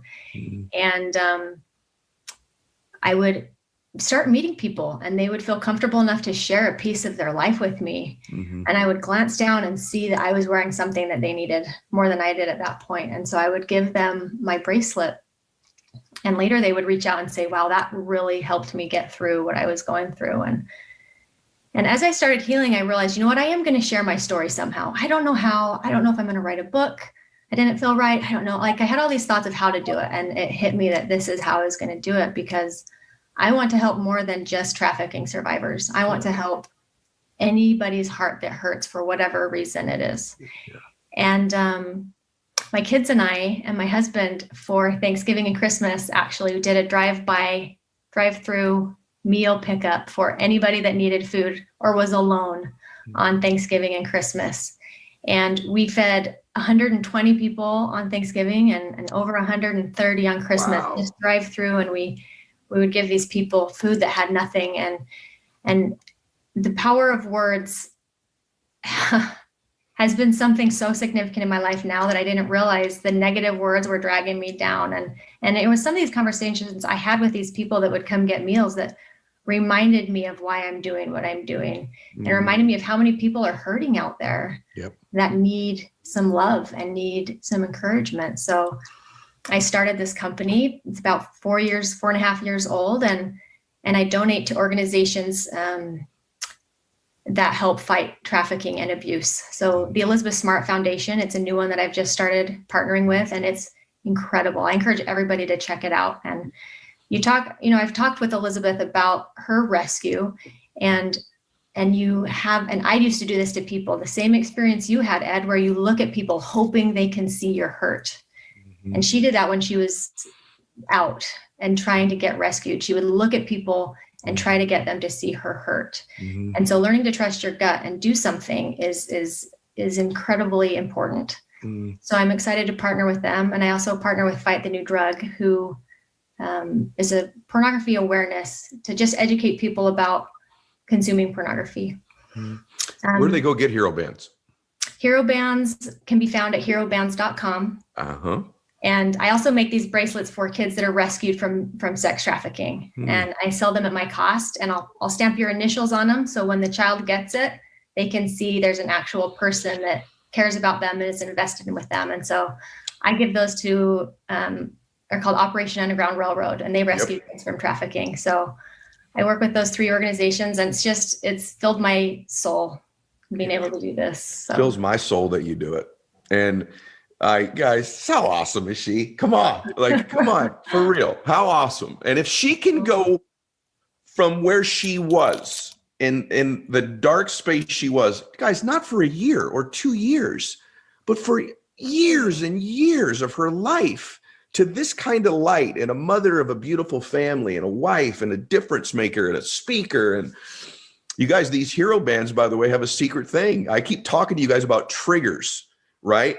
And words are triggers, and the bracelet itself is a trigger. And so triggers are something to help you overcome negative patterns, overcome negative emotions. So many of you are running these videos millions of times a day in your mind of trauma or pain or fear or lack, that you don't feel like you're enough. And having something like that just triggers you, love, peace, joy, bliss, whatever it might be, strength, is so, so powerful.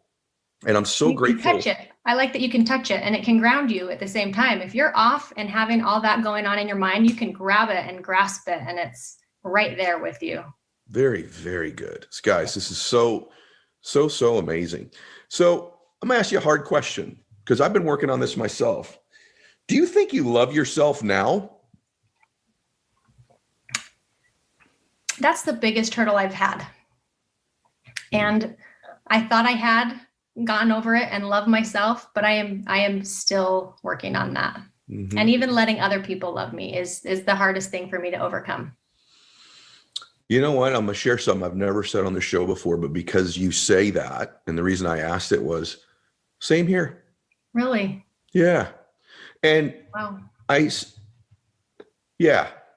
I think that I'm in a relationship with myself, just like everybody listening to this is, just like you are. Mm-hmm. Some days I have a better relationship with myself than I do others. Mm-hmm. Some days I feel a little bit better about myself. But when I sit back and evaluate, and I want everyone thinking about this, like really what Elizabeth just said is so profound and beautiful, that, I don't think I receive love very well. Mm-hmm. I think it's like, yep, you love me. Okay, like what can I do for you? What can I give you? You give it well. And that's the same as me. I can give love all day, but the second somebody tries to love me. Me too. Or it's a very exclusive group, or the scenario has to be almost perfect for me to feel it. And it's, I'm almost 50, and it's about time I start getting a little bit more intentional about that. And maybe all of you listeners, you can have all the things in the world, good, bad, or indifferent, but how often do you experience feeling loved? And that's not a criticism of anybody in your life, nor mine. This is an internal game. Yes. I have people that love me beautifully, that couldn't love someone or be better to them ever, just like you have with your husband, right? Like I have that in my life. Yeah. But do I let myself feel it regularly? Just sit in it and own it and experience it and accept it? No, not very often. And so I wanted to also say that, because someone who teaches people how to live more blissfully and all that stuff. And I do that. But even I'm always giving it. And many of you are always giving it. But how often do you just allow yourself to have that gift?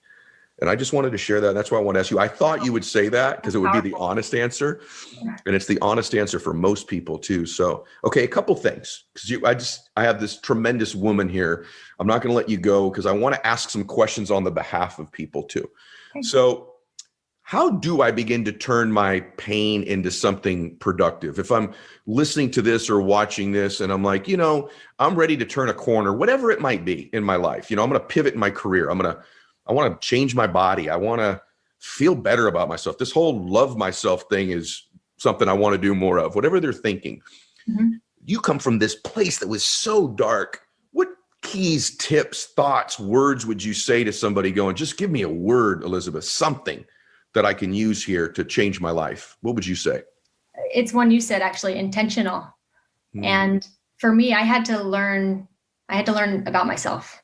I basically dated myself for a while, and I would go to dinner by myself and learn what I liked and learn what I didn't like, and started finding myself. And once I knew who I was, I could start to take care of myself. And then I could start to learn how I could take care of others in a way that was still taking care of myself. Because I think for so many years, I would give myself so much that I would lose myself. Does that make sense? Yes. Absolutely. I think the first step would probably be get to know yourself and know how to balance taking care of others and taking care of yourself. One of the hardest things for most people, you're brilliant. One of the hardest things for most people is to be alone with themselves, with their own thoughts. And it's something that, ironically for me, that's not a challenge because I sort of escaped as a kid to my own thoughts. I used to love when I was a little boy where I could shut the door in my room and be alone in my room. I know that sounds very strange, but I love being in my car alone. I do like being alone with me. I like reflecting, and I want to challenge all of you to get a little bit more time for yourself. You imagine in your case, you have 5 children? I do. I have 5. 5 kids, right? So on top of everything else, you're busy as heck, to find that time that we call it, everyone calls it me time, right? But you have to find that for yourself. And I totally agree with you. Do you think there'll be a point where, you continue to do this work? This is a question I want to give you the gift of thinking, where you continue to do this work because clearly it's your life experience pointed you in this direction. Same time though, I don't want for you, nor do I know you do, for this to be your identity either. Mm-hmm. Right. So do you think there's a point, maybe you've reached it, where you can do this work, but it's no longer your identity or who you are? And that's a very nuanced thing for most people. When they turn the corner, go, I want to take my pain and I want to have a purpose for it. And that's the best pivot you could ever make. Then eventually, everybody, there's another pivot where you can continue to serve people in doing that work, but that thing is no longer your identity anymore. Do you think you've turned that corner already? Or do you think I'm making sense about that's something that you need to be reflecting on? You're totally making sense. I'm actually in the transition of that right now, because right now I make every single item that's ordered and I make it by hand, one letter at a time. I'm in my office doing that. And it's gotten to the point that I can't do that anymore and be who I want to be. And I've kind of grown out of that. So I need to find somebody that can do that I trust and that I value, that's going to carry it.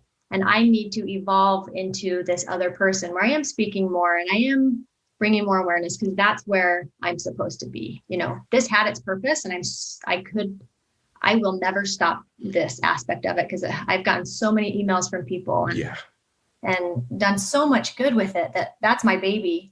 But I'm also evolving. And so I think it's learning to be okay with the evolve and the change. It's hard and scary and painful, but it's right. So just learning how to kind of do that. Because I didn't start this thinking it was going to turn into a business. I started it thinking, I'm going to help people, and it's at the point that I need to be able to pivot. So I love that it's both. And I just want to tell you, even by the way, in that answer, if someone's watching this on YouTube, you would see Elizabeth's physiology even change into that person. Seriously, you're a little bit different in that answer than the other ones. I just want to tell you that. And it's even right now, looking at you, it's like, whoa, there's this energy and strength that even the contemplation of that evolution, right? Everybody, just contemplating the evolution of the next you will give you a confidence and a strength. And it's subtle, it's a swagger, but like your face has changed, your physiology changed. And the other thing I want to tell you, and I want everyone to hear this, they didn't see you. You were, like I said, unforgettable when I heard you the first time. But I have to be candid. I'm watching you now. It's like, whoa, you're like 150 different levels, even from where you were then. You're going to grow into your calling, everybody. You're going to grow into it. And then you will, as she's saying, growing beyond it, which is amazing. You'll never lose your calling, but you may grow beyond it and it may expand. And so I think you are just unflipping believable. And it's just true. And I want you to feel that. And I want you to accept that. There is nobody like you. And you do have an incredible husband. And you know what? He's really blessed to have you. And those babies are really blessed to have you. And my audience is forever blessed that you are here today. And so what could we do? Number one, everybody, we need to go to herobands.com and help and support and contribute. And we need to share this show. We need to share this story. Yeah. And any of you that are going through any trauma, there's a way out. Any of you that are feeling any guilt or shame, you can let that go and you can turn the corner in your life. No matter what it is, there is a better day ahead. And so any final thoughts, Elizabeth? I don't want to be the last person to talk on a show that is all about your cause and your mission. Anything else you would just share with the Max Out universe today you want to just end with? Yeah, I would. I think it's important to know that when you do get past certain hurdles, you're going to slip up and you're going to have times when you slide back down the hill a little bit. And don't give up on yourself in those moments. Don't think everything you've worked for is not worth anything because you had a slip up. Just keep working. Do your best you can. You know what your best is. And when you have hard times and triggers, keep going. And it's normal to have those hard days, hard times. So don't beat yourself up about it. And something I tell my kids all the time is, if you can't love yourself the way you know you should right now, love yourself the way I love you, So I think it's important for anybody listening. If you don't love yourself, find somebody that you know loves you, at least you know in your head, not your heart, and try to see and love yourself the way they love you. And give yourself some grace when you can. Man, I pray everybody stayed to the end. I pray everybody stayed to the end. You're remarkable. You're amazing. And I'm totally honored that we did this today. Me totally too. honored. Good. I'm glad to hear that. All right. Thank you, Elizabeth. Everybody, you just got to share the show. Tell people to subscribe. And this one in particular, if you love somebody, let them hear this. Let them watch this. All right, everyone. God bless you. Max out. Hey, guys, thanks for sticking around. If you'd like more, click the videos right here. They're exactly what you need to see now. All right. Well, that was a great video. I think is very informative. And she's said a lot of things that we've been saying, right? So what did you guys think of that? Yeah, let us know in the side chat. That pretty much just reiterated a lot of what we've, as you just said, a lot of what we've been talking about. If you can't, if you feel like you don't love yourself, then that's because you've not been shown the right kind of love or the way to love. So, right. Find somebody that does love you like that. And that's the way out of some kind of trauma. Trauma it will never leave you fully. But it can be dealt with. Do you know what I mean? You can get to a point, it's just like an illness. It can be dealt with. Right. And giving yourself and others a little extra grace just in, certain situations. Sometimes, like I was talking to Maggie a little bit earlier, says sometimes, people have bad days. That's it. They just have bad days and things go awry. They say certain things or do certain things that might be not their regular character or whatever the case. But, hopefully we give them a little extra grace to, self-correct or figure it out or whatever the case. And, not so quick to just like, be done with them or whatever the case, so. Just a little extra grace. Yeah, I think sometimes it's we and it's understandable, especially for people that have been through trauma. Like we've said previously, it's that you're scared to open yourself up to people and say these things, especially in cases like this where you've been told that if you do, then worse things are going to happen. Do you know what I mean? So it kind of, it negates the mind. It doesn't sit right that anybody thinks anything of you. So you end up pushing people away without even wanting to. You're just like, just stay away from me, because I don't believe that anybody on this planet really gives an S about me. Do you know what I mean? But it's there are ways out of it. Find somebody that cares. Find somebody that actually, even if you don't know that person at the time, go in search of that person. Find that person that does care about people. Research it. Find out how many people they've helped. How many people? What's their story? And there are plenty of groups out there that are voluntary groups, that charities and stuff like that, and people, and you'll find the right person. Eventually you will find that person, and it only takes that one person for you to then find that village. Yeah. And and it's oh, sorry, go ahead, Murph. I'm sorry. No, I was just going to say, once you've got that village, that's when things start to turn around. That's when things start to, and it's a bit like this community here. This is our village for what we're trying to do, because it didn't sit right in our head about what we found out what is happening.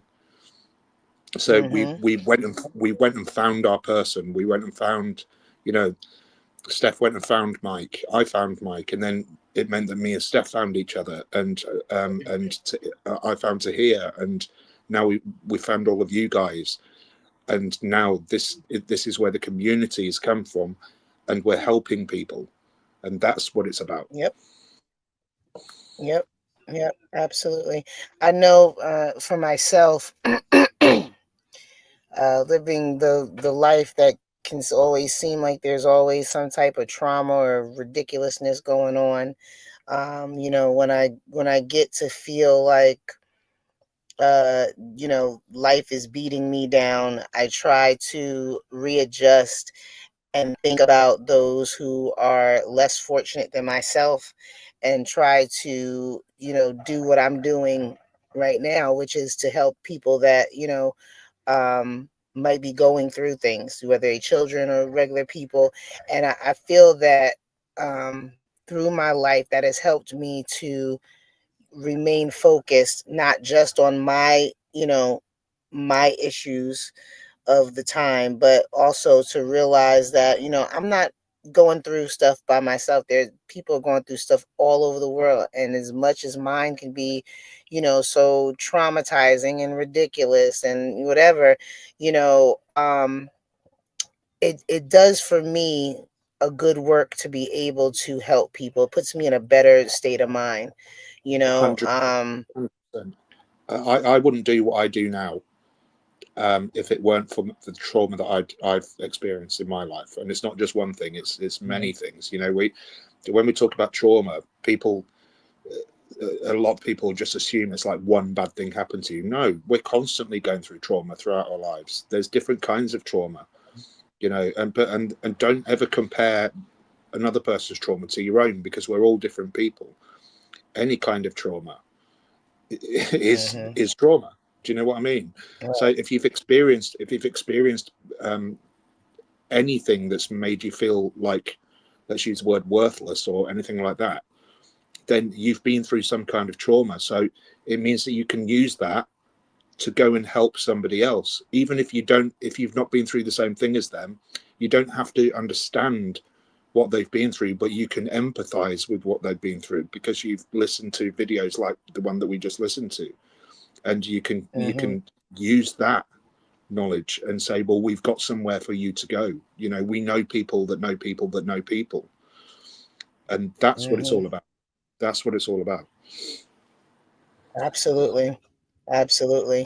I don't know if I've told this story here about when my perception changed about the world. I was either about somewhere between 6 and 8, but it was probably like 6 or 7, somewhere around there. I was young, and I went to Haiti.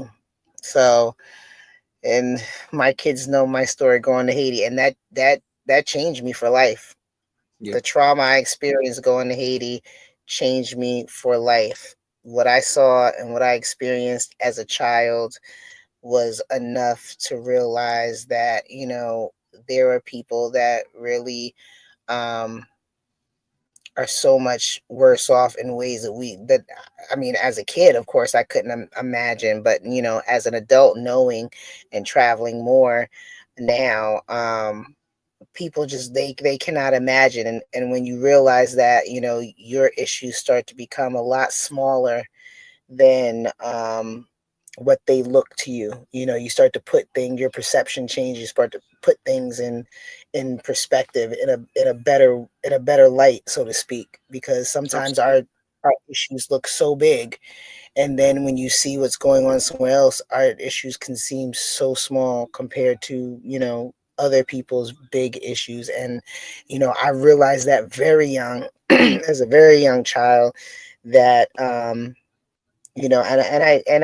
and I don't want to say I was selfish. My cousins and they'll say you were just, mean or whatever that they say, but that's because they were messing with me and I'd get them back. But anyway, it wasn't because of that. I do think that once I went to Haiti, my heart did change to where it wasn't just concern for myself anymore. Even as a child, it was concern for other people. Like, that's when my concern shifted in a major way when I came back from Haiti. So Yeah, and if you haven't heard that story, I'll tell it one day again. yeah, I think that'd make a good life. It would make a good life. Um, Mm-hmm. and I think it's important for us to tell our stories as well. You know what I mean? Mm-hmm. Because Yeah. we are people up here on the platform and stuff, and just like the people in the side chats that come up on the panel every now and again as well. We want to hear, the more stories we can hear, the better, because it makes people understand that what you don't know, and you can't blame yourself for that. Right. But once you do know, it's once you do know, and whether you do something about it that is the issue, or do you just Right. idly stand by and let it all happen? Do you know what I mean? Right. That's Right. that's the main point. Once Absolutely. you can't know what you don't know, but once you do know, what do you do about it? That's the question. Absolutely. Absolutely. So that's the videos that we have for today. I'm going to open up if anybody wants to come up. I know Ada wanted to come up. Ada, if you're still in the chat and you still want to come up, you can. I just wanted to give a couple minutes before we head on out of here, for anybody that has anything they want to share. I will drop the link. Second.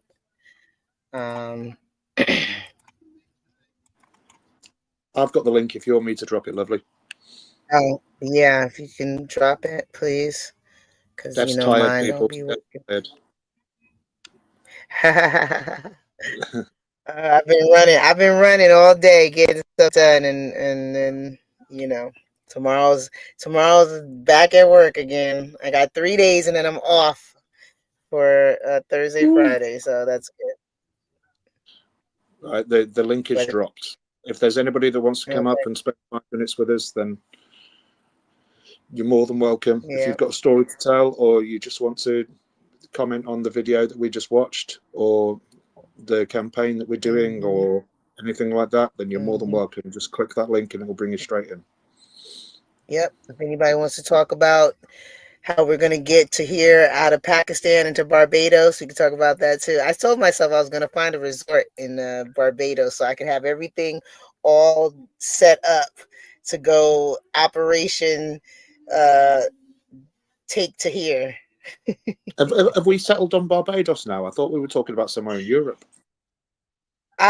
We were, but because Tahir was saying that he need a visa and this and that, I figured let's go someplace where Tahir doesn't need a visa, which is Barbados is one place he doesn't need to have a visa. So Okay. I was Sorry, I missed thinking that. that was, I still plan on coming to Europe though. I mean, I don't know if Tahir can sneak in. I don't know how you guys have your borders, how strict you guys are with your borders. Let me be quiet. Well, Before they come get us. He can. I'm just kidding, guys. I'm just kidding. Joking. He'd get a visa to come over here if I sponsored him. And Oh, then would he'd be he? able to, Okay. yeah. Then he'd be able to fly from here to wherever he needed to go. Okay.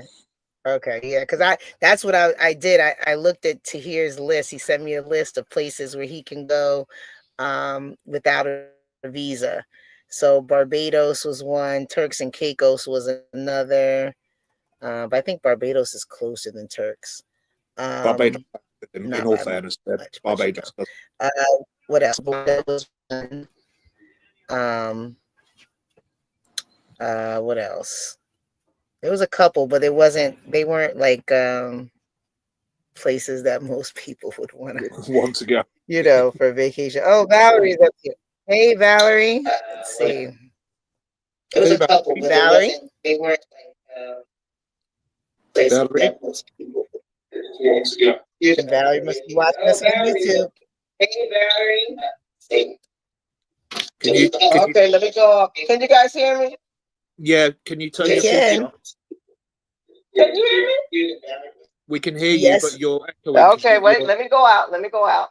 Can you hear me? Yeah, we can. Yeah, yes, we can hear you. Yeah. I'm gonna get this one day. Lord have mercy. Hold on. Can you hear me? No worries. Oh, I think I got it. Yeah, that's all good now. No echoing. Oh, good. Hi, everybody. Hello, Valerie. Hey, how you doing? Murph, I missed your voice yesterday. I was like, where's my Murph? But I got it today, so that's good enough for me. Yeah, cool. I'm working on a big case at the moment, which is really unexpected. So okay. I'm going to be popping on and off every now and again. Okay. Well, I just wanted to, I haven't heard Ada's testimony, so I'm not really sure what's going on, but I see the messages that are coming across, the comments that are coming across, and I don't really have to know the backstory, but I know how we're here for one another. Yeah. And I know that, you know, sometimes I don't have to know. I can look in a person's face or feel their touch or whatever and know that there's something going on. Go ahead, Mer. No, I was just going to say, so just a rough in a nutshell. So, okay. In a nutshell, Ada's story is, and she'll know that she won't mind me sharing this. We need to get more people to like and subscribe to her channel, so I'll drop the link again. Yeah, I did subscribe tonight, but yeah please. So, she had, allegedly unlawfully, we're getting somebody to look into it, but we've seen the paperwork and stuff like that, and it looks like that she had 6 children taken away from her by the CPS unlawfully. Wow. So that's her story in a nutshell. I mean, there's much more to it, which I'm not going to share because it's not my place to, but I know that she wouldn't mind me saying that because she's already said it up here twice. And I think as parents and family on here, you don't have to know everything about it. No. But just to know that 6 of your children were taken away is enough. I don't even need to know the details. All I need to know, or all I realize, is that it had to be traumatic every single time. And the trauma continues every single day when she lifts her head off her pillow, when she tries to sleep at night, it continues every day. Yeah. So I just want Ada to know that she has our support. I want her to know that there's a system that is in place. I had a relative of mine that had not their child taken away, but had to go through all of these steps with CPS, and you know, they want to come out, they want to do this, they want to do that, and they were traumatized just by that. Even though the child wasn't taken away, those steps and the things that they had to go through, they were traumatizing to them. They were afraid. I mean, it was crazy. They didn't know when the call's going to come, when somebody will knock on their door. It was crazy. Mm-hmm. And the things that the families have. But what I did tell them was this: it's a system. Your focus and your priority is keeping your child in the house. They had to go to a lot of different programs and classes and this and that and the other. And, and they were mad. Well, they're making us do this and they're making us do that. The thing is, it's a system. Mm-hmm. You're going to lose. But understand this, and I don't mean you're going to lose the case. I meant don't even buck up against it. Do those things they need you to do. These are classes. They had some marital spats, young couple, so they're fighting and one of the relatives didn't like, one of them. Or so people will pick up the phone in a hot second because they don't like you or whatever, and put your whole family into a big whirlwind. And then the next day they're liking you again. But then they've started this whole case and all of this stuff. And I said, the classes they're talking about can be beneficial. There's information there that can help you. There's information about raising, or whatever it is, raising your child, working within your marriage in a better way, learning how to communicate, doing this. Just do that. Don't focus on, were you going to say something, Murph? No, I was just agreeing with you. But she's already done the classes that you're talking about. And No, I'm not talking about Ada. I'm telling you about the situation in my family.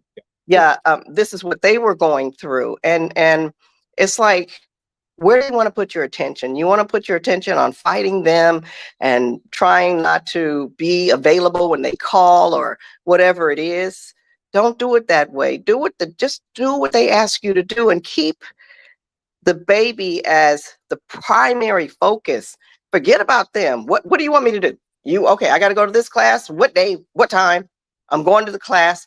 Do those things and take in if you want to get back at them, let their free information help you out. How about that? Let whatever thing they're giving you free impact your life to where you're going to be the best parents. It's going to help your relationship to every level. And then walk away with your head up with your baby in the home. Because all that fighting against the CPS and all that kind of stuff, and I'm talking about, like I said, the child wasn't taken out. But these are the things that they had them to do. But my thing is just the baby and the children being the primary focus and doing whatever you can to make sure that your child stays in your house. And if there's something that you need to deal with on whatever level, this is what I was telling my family members, because my thing is they were called out. You guys were having a party over here and there was drinking going on and all that kind of stuff. Now, it might have been a party. I think it was a 4th of July party. So you know how that goes. But if there is a problem, if there is something that's going on, you need to address it. And you need to be serious about addressing it. If it's something that's going on with you, you need to be focused and serious about getting the help you need for it. Because what you need to understand is your baby's life is depending upon it. Yeah.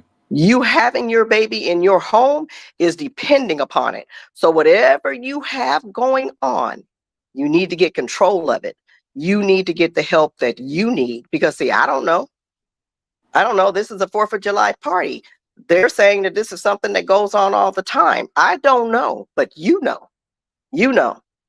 Like I say, you're as sick as your secrets. So if you got something that's going on, I advise you get control of it. Because your baby's life is what matters, and having this baby in your home. Now, that's what I told them. They did the classes. They did all of that stuff. Baby's fine. Baby's at home. I don't know if they dropped the case, but they don't have this thing hanging over there. I haven't even asked since the baby's been at home, and they're at peace. But Ada, I just want you to know we have your back. I got you in prayer. And like I put up there today, I am a Christian. I know Jesus Christ is my Lord and Savior. I don't push my religion on anybody, but what I will say is this: I am open to lead anybody. I am open to pray with anybody. I've already asked yesterday about a music family prayer line. if you don't believe, that's not a problem. God is a gentleman. He don't force anybody to do anything, and neither do I. But at the same time, we have Steph's channel, we have Mike's channel. Murph is doing his thing. Listen, we need to hold each other up in prayer every day. My sister was in a horrible car accident yesterday. We have other people that have lost relatives or whatever. Yeah, we need to be praying for one another, period. And I'm here to do that. If you guys have something, you know, you want to pray or have prayer about, just put it up there. You ain't got to begin to no religious thing. It ain't got to be no. I have a relationship with God. I'm not no religious fanatic, but I will let you know I'm open to prayer. I'm open to anybody that wants to receive him.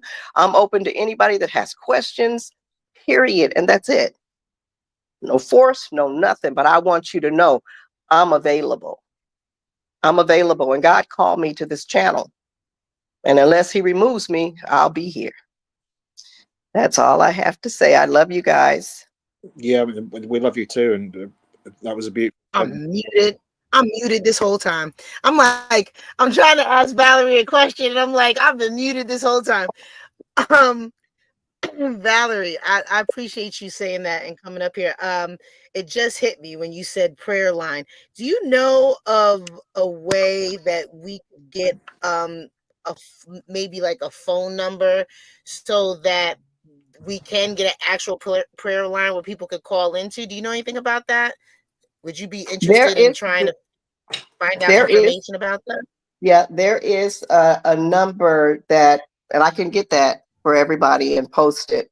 There is a number, but you know, I know Murph ain't gonna let me do this, but I can get my phone number out. Everybody can call at the same time. But I know people are on different, you know, in different countries or different things, so the time would be a little different.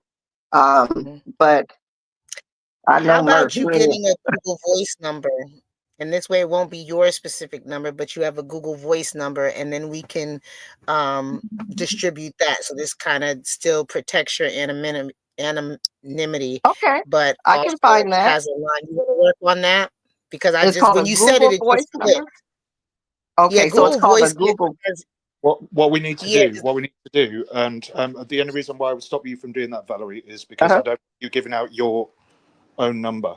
Oh, I know you ain't gonna let me do that. So. No, nope, I'm not gonna let you do that. But what we can do is we can try and use some of the funds just to pay for a number. And if we're going to have like a prayer line, then we need people from different corners of the world so that it's a 24-hour line. Yeah. Yeah, well, I don't know about and that's 24 what I was hours. saying. I ain't not look.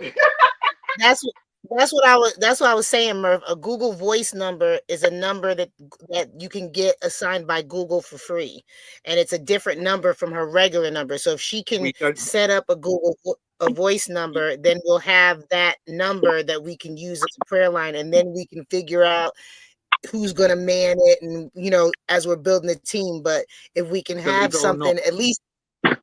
Believe it or not, we don't have Google Voice in the UK yet. No, but it doesn't matter because you guys, it's just a phone number for us. So you guys, if you're calling from WhatsApp, and you know, it should be able to go to the Google Voice number. It's just a phone number. That's all. Oh, right. It's just a different phone number. So you guys should still be able to call in. I think if you're calling from WhatsApp. Oh, I see. I believe so. You're saying because it would just be a phone number. So you know, right? Okay. Like so. Yeah. Okay. Like. Yeah, so let's try that and see if that works. And then if you can, you know, get that number, because Google Voice is free. They give out numbers for free. And you can pick whatever area code you want, I think, usually. And then we can work on, you know, what hours of availability you have if you want to run it, Valerie, or if we want to, you know, and as we get more people in, we can, you know, open up the hours of availability to other people that can man it or whatever. But in different areas, just right, like if you could just find out more information about it, absolutely, and how that could work for us, that would be good, because that just popped in as soon as you said that. I was like, you know what, I think we'd be able, like, a, you know, and that would be good because I'm working on the website. So if we have that number, I can add that number to the website when I'm done. As I'm adding. So if you could do that, that I would be sure good because I know can. you want to be some boots on the ground. There you go. First assignment. You That's me, got boots on the ground. But I love you But guys so thank much, and you are in my prayers every day. I've been on a prayer line for 20 years. And in the you. morning, understand this, whatever time zone you're in my prayers. I write down all names, and if I see a different name, I include that or whatever. And it is what it is. That's what I do. It's who I am. And like I said, God called me to this channel, and unless he removes me, I'll be here. Amen. Yep. Amen. We Well, I appreciate appreciate you, Valerie. Thank you for coming up and sharing with us. And thank you for looking into that even further, because I think that would be a great place that we can start. yeah, and this is also what we're trying to say about different, like you were saying the other day, Val, about different teams of people and using their skills to do different things. And Yes, so, so yeah, it's I think it's all good. Yes, absolutely. Okay, I'm going back to the comments. All right, cool. All right, see you later. Right. See you downstairs. Bye. Bye-bye. Star, you want to come up? Murph, can you drop the link? I do want to tell you all what happened, but I want to talk to someone before. Okay. You can talk to myself. Star. Do you have you emailed me? Do you have my number, or do you have Murph's number? I mean, whoever you'd like to speak to is fine. You let me know, or let Murph know. Whoever is fine. Absolutely, Brian. Ada, did you want to come up? Murph dropped the link. Yeah, I'll drop the link. Yes. Ada's still there. Cool. 2 seconds. Yes. Murph is dropping the link right now, Ada.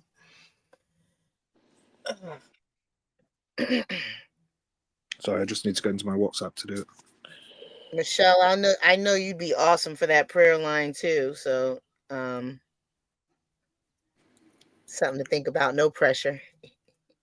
There we go. There's the StreamYard link. There's the link, Ada. Oh, you email Murph my number? Okay. So Murph has your number. Do you want Murph to give you a call? He's on WhatsApp. Or would you like me to give you a call? Or would you like to call me? Because Murph can give you my number as well too. So yeah. Nightbot, my uncle. It's your uncle.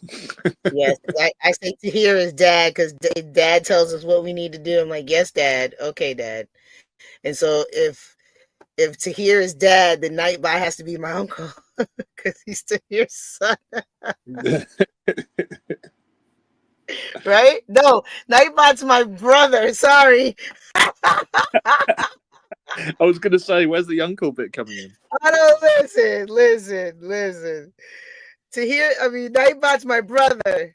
Ay. Boots on the ground. That's right, Michelle. Boots on the ground. Either one of you guys can call me. All right. I'll let Murph, since you guys already have that connection, reach out to you and just discuss with you a little bit about what's going on. He's the psychologist. Yeah, I definitely will start. But I'll also pass your number to Steph because, like I say, at the moment, unexpectedly, I'm working on a really big case. So I don't want to promise you that I'll be able to call you like straight away or even tomorrow. But I promise you, anybody that gets in touch with me, I will get back to you. I'll also, if you give me permission to, then I'll pass any information on to Steph as well, so that even if I can't get in touch, then Steph, if she's got time, will be able to. But everybody will be gotten back to. Yes, please just give us a little time. We definitely. Okay, Star. Yeah, I'm my own grandpa. I used to love that little wacky song. I don't know why. There was like I don't know if it was a Disney version of it or like a Winnie the Pooh version of it, but it was just weird. And I liked it because I was weird as a kid. So you don't see the link in the chat. Where is it? Where is it? Let's see. It's up here You in don't between. you don't see the link? Can you see it, Steph? Yeah, I just highlighted it. Yeah. I'm my own grandpa. I'm my own grandpa. It's not funny, I know, but it really is so. Oh, I'm my own grandpa. Yeah.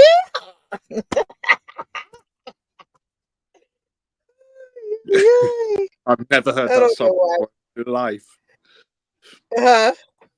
I've never heard that song in my It life. is it's a wacky song, and the guy goes through how he's his own grandpa. Like literally, he goes through all the like who did this, and his cousin and his sister and their sister's half cousin and this, and he turns out to be his own grandpa. So I can't remember. It's a wacky song.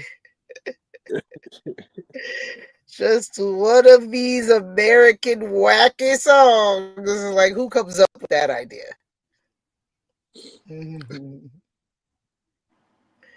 Resend the link, Murph. Murph, can you drop? Is it on Steph's side?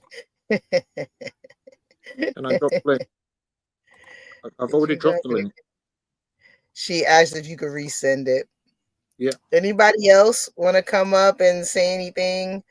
There you go. Is it on Steph? The link that says StreamYard.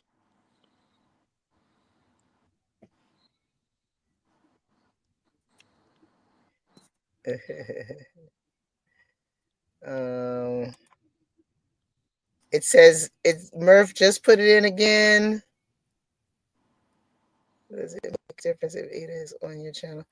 Does it make a difference if Ada's on my channel? What do you mean if does it make a difference? Oh, Ada's on my channel. Oh, yeah, let me drop it. That's probably why she can't see it. Good job, Cookie. Ada might not be in you're in Mike's channel, right? Let me drop it. Sorry, Ada. That's why she didn't see it. Hey, Maggie, what's going on? There you go, Ada. There's the link. What's cute? The I'm my own grandpa song, Maggie. Now you see why we're so crazy over here in the United States, because we make songs about being our own grandpas. Oh, yeah. That might be it. Good call, Cookie. Cookie's awesome. Let me tell you, I didn't know Cookie was Purple Rain in the comments, and every time I go in and I look at the comments, there's always this comment that drops my information, and I'm like, oh, this person is awesome. Like, they always drop my information. I'm so like grateful. And then I think I was somewhere else and I saw and they dropped Cookie's link and it said Purple Rain. I said, that's Cookie this whole time. I didn't even know. You just came up on my side. Okay. You came up on my side, Mary. Is that what you're saying? You were on my okay. I think you're gonna have to come up on Mike's side. I didn't see you. Oh, wait. I see Ada now. I didn't see it, Mary. I'm sorry. Hey, Ada, what's going on? What's going on? Hey, how are you guys? Hey, my love. We're doing all right. That's good. Magic, you want to come up? I'll drop the link again for you too. And Mary, if you want to come up, please click the link as well. I thought if you came up, you'd be on this side, but I don't know. We're still streaming from two sides, so. Okay, Ada, I'm sorry. Go ahead. Oh, it's fine. Just having a so-and-so day, I guess you could say. Yeah. Understandable. Yeah, just ready to get it over and done with and get my Monday started and right. Yeah. Right. I definitely understand that. Yeah, see what the week has for me. Yeah, yeah. Yeah, But is it? But you're dealing one day at a time. Today was an okay day. yeah, yeah. Went to church and came out. I came out good, but the enemy always has something. Mm-hmm. Mm-hmm. Always has something. Yeah. But I can't let it get to me. I really can't. Yeah. Yeah. Yeah. Just gotta take it one day at a time. The enemy's desire is to kill, steal, and destroy. And I'd say this all the time that, if you know anything about, biblically, what happened to Lucifer, and he was kicked out of heaven for, pretty much thinking he was all that and better than God.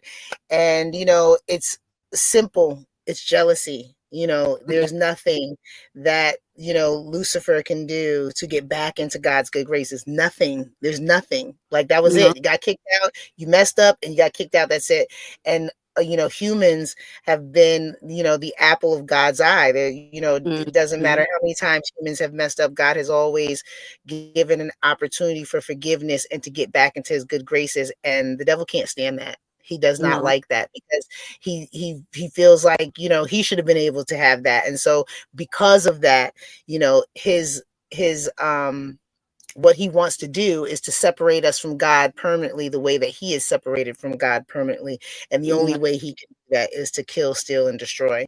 And so, when you understand it from that viewpoint, that it is as simple as jealousy, that, I can't have it, so I don't want you to have it. And then you realize that the devil doesn't have as much power as he thinks he does, because if he did, he thinks he's equal to God, and he's not. And and so you diminish his power when you realize that he's just jealous. He can't get back with God. Like, that's it. Like, he's gonna Yeah. get you away from him. So yeah, but I Yeah, definitely that's so understand. true. Definitely understand. Yeah, so I said, you know what? Not today. Not today, and I'm just gonna find a way how to like block you out, and I kept myself occupied. I tried to, Mhm. I I decided not to stay in the house, and Okay. we Good. decided to walk around, and Good. Mhm. today wasn't that cold, thank God. You took the step, didn't you? Mhm. You took the step. Yeah. Climbing that ladder, my love. You That's climbed. awesome. Yeah. Hello, So Ida. hi, Maggie. Hey, Hello, Maggie, welcome. Steph. Hello, Murph. Hello. Good to see you. Good to see everyone. I'm gonna go to sleep Yeah. probably soon, but of course I couldn't, you know, stop myself from dropping by. Yeah, I'm Well, I'm definitely. glad you did, Maggie. I'm glad you did. I'm glad you did. hmm Um, did you guys have another live, or you were done after earlier today? we did a live. We stopped, I think around 6. What Okay. time did you And, start? What time did you uh, start? I've still not seen it yet. What time did you start? oh my God, that live was like 5 hour, and you left me alone, Isn't Mercy. it? Fuck. Hmm? I was at work. I was How working. dare you Isn't it work? crazy? I am your gift. I am your work. Right. Isn't it crazy how long these lives can go, and the next thing you turn around and you're like 5 hours in, and you're like, what happened? What did I Like, say I for mean, 5 hour? Right. right, right, right. Mm. It's amazing. Like, people don't understand the time that it takes. Like, you know what I'm saying, that you put in on something like this, because it's an easy drop in the bucket. 5 hours of your day, easy drop in the bucket. Well, the That's thing you as know. well, that Exactly. And people I don't. don't think Ada was finished. I'm sorry I interrupted you, Ada. No worries. No, it's okay. It's all right. I'm sorry. I heard that you had a bad weekend. Yeah, I did. I did. I received a bad letter last week, and it was just a bad week. A bad week, but I gotta keep going. I gotta. You've got your first rung. Your foot is firmly on that first rung of the ladder, if not the second, my love. So Mhm. just keep pushing forward. Keep grabbing onto those rungs of the ladder and just keep climbing, and you'll Yeah, get. yeah. I'm praying to God that also, like, my mom keeps, she also keeps well, and that her, because she had an open heart surgery years ago, and this is like, like, it's triggering her as well. So it's like, she calls me every day and she tells me, have you gotten hold of them? You know, what have you heard? Or like, it's every day is the same thing over and over. And I'm like, Mom, just, calm down. Don't worry about it. Everything's gonna be okay. Yeah. And Yeah. because, like, she loves my kids. Mm. And my kids were crazy about her too. So it's like, it's hard. And, then they tell her something to then, to break their word, basically. It's like, why tell her anything at all then? Like, don't say that you're gonna sit there and, oh, we're gonna call you tomorrow so you can speak to your grandson. Yeah. Don't do it. Like, don't do that. It's not Right. fair. Not fair. And there are rules. Well, in this country, there are rules and regulations for that. If so, I'm hoping that there would be rules and regulations for that in any country. But Yeah. obviously, Yeah. I don't know that. But you can certainly put in a complaint about it, and I'm sure you pretty much already have. Yeah, no, and tomorrow after my appointment, I'm gonna see if I also go to I don't know, to the precinct or something, see if somebody can help me, because my aunt called me today and she sent me some screenshots, and I had told the social workers that I did not want to know nothing about my ex's family or nothing, even my kids, when they had asked them about their dad's family. My kids told them that they did not want to know nothing about their uncles or their aunts or their brother, nothing. Do you know what, Ada? I've just had a thought about something that me and Maggie were talking about the other day. With which state do you live in? I live in Pennsylvania. Pennsylvania. Pennsylvania. Have a look into whether there's a one-party rule when it comes to recording phone calls. Because Okay. me and Maggie were talking about this a few days ago, and in Yeah, some, because of Ratchet TV. yeah, because there is some states where you don't have to have permission from the other party to record phone calls, and then you can use that as evidence. So if they get, basically, if you speak to anybody, if it's in the state of Pennsylvania that's only a one-party rule, then you're able to record every phone call, or your mum's even allowed to record any phone call and use that as evidence against them. Because if they're saying that they're going to do something, they don't do it, then it's causing unnecessary stress to both you and your mum. Yeah, I'm gonna check that out and see. But yeah, but I had told the social workers that I did not want them involved whatsoever, because they used to threaten me. It's not. And It's a two-party consent. Is it it's a two-part? I two-party just consent. looked it up. Yeah.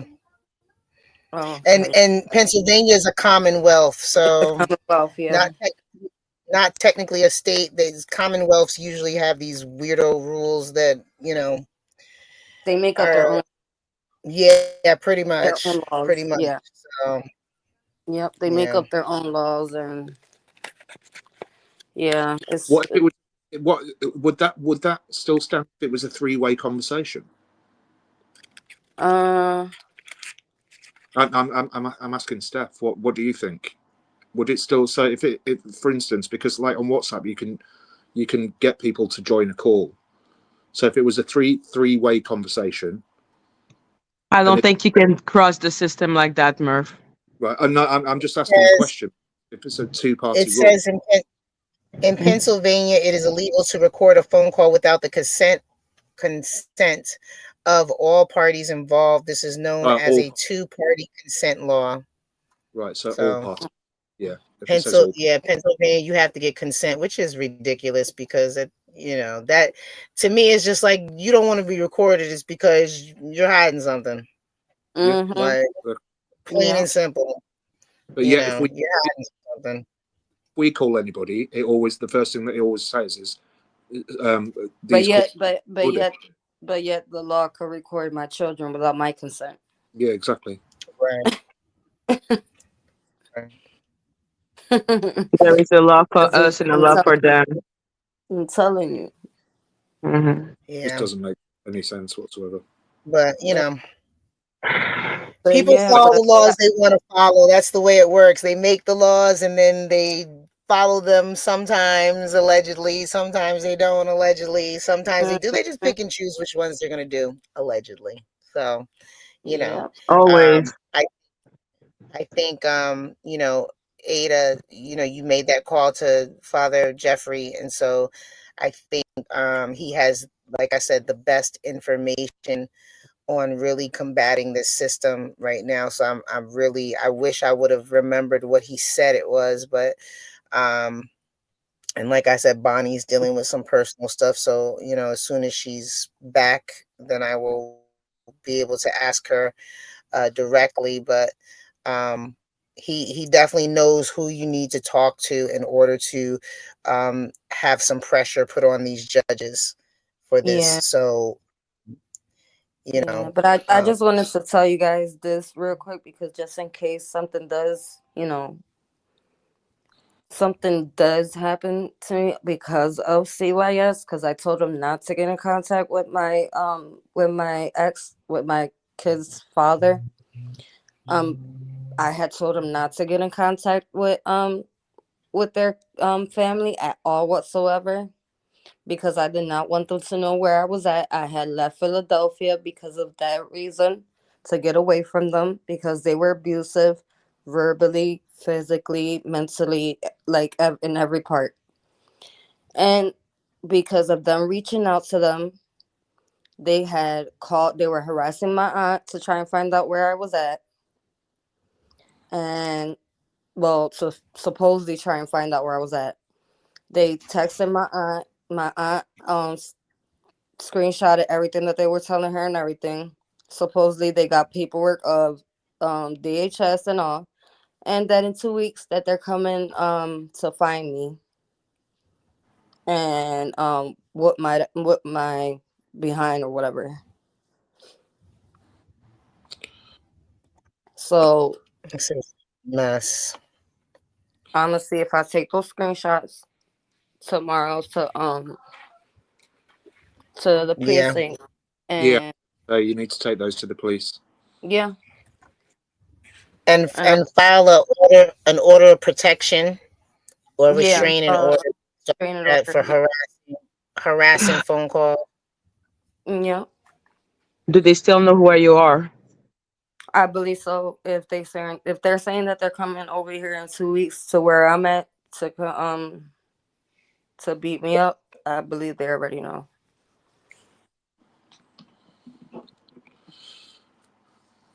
Well, yeah. The best thing that you can do, and like you've just said that you're going to do, my love, is you need to get straight to as soon as you can tomorrow. Take those screenshots to the police. Yeah. Use them as evidence and give all contact details of the people that are allegedly coming to come and do that to you.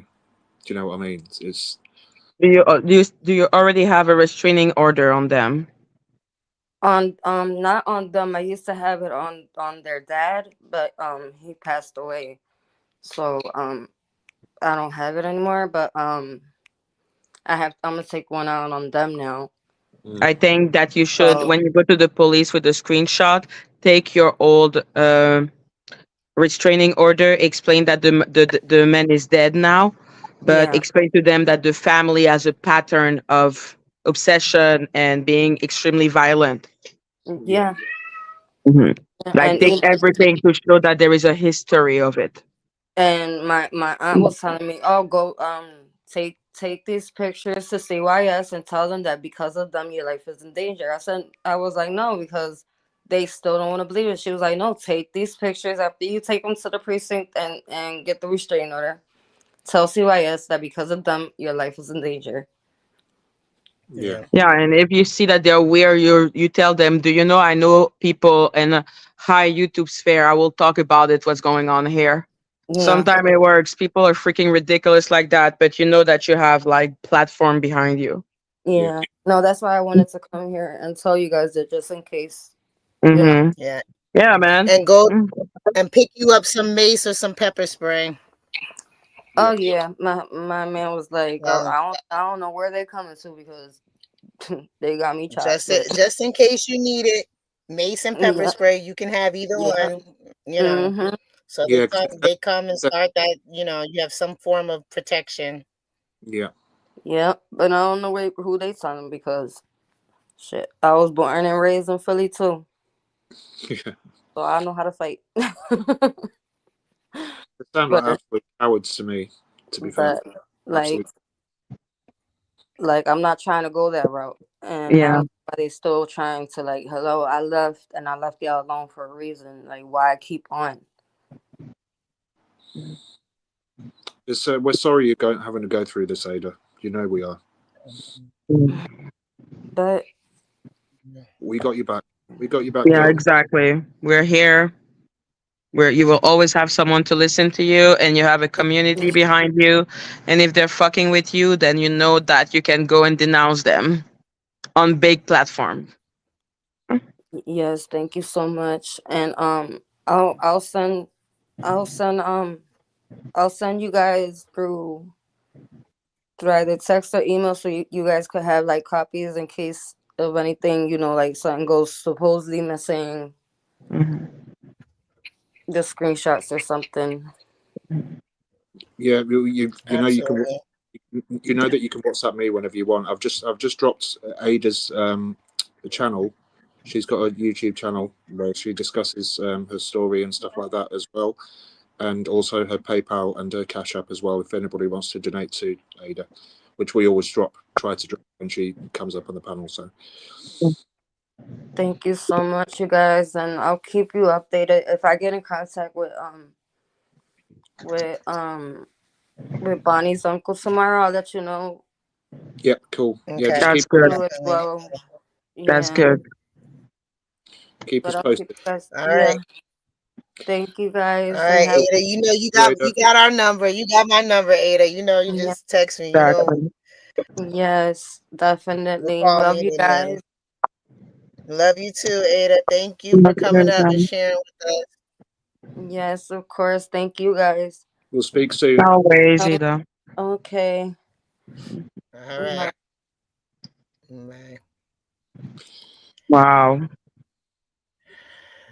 What's going on, Maggie? I'm fighting with my dog while listening to a really sad story going on, and I'm just like, I have really stupid problem. Yeah, it puts I things. just talked about that right before you came on. Yeah. Not about your problem, but just in general, Yeah, how exactly, perception. exactly. Yeah, perception. Yeah. Sometimes you think your problems are so big, and then you hear and see somebody else's, and you're like, you know what? I don't have really that much of a problem. Exactly. I just have my puppy being super annoying today. Fais ton respect.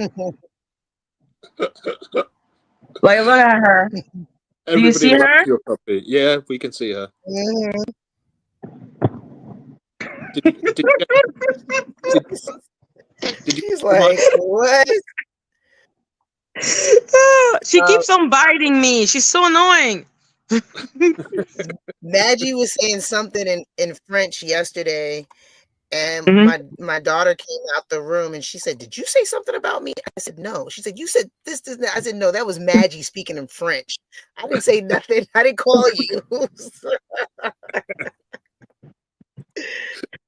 I can't Why even does tell your you what daughter she have a said. I friend don't even sounding know. like a name?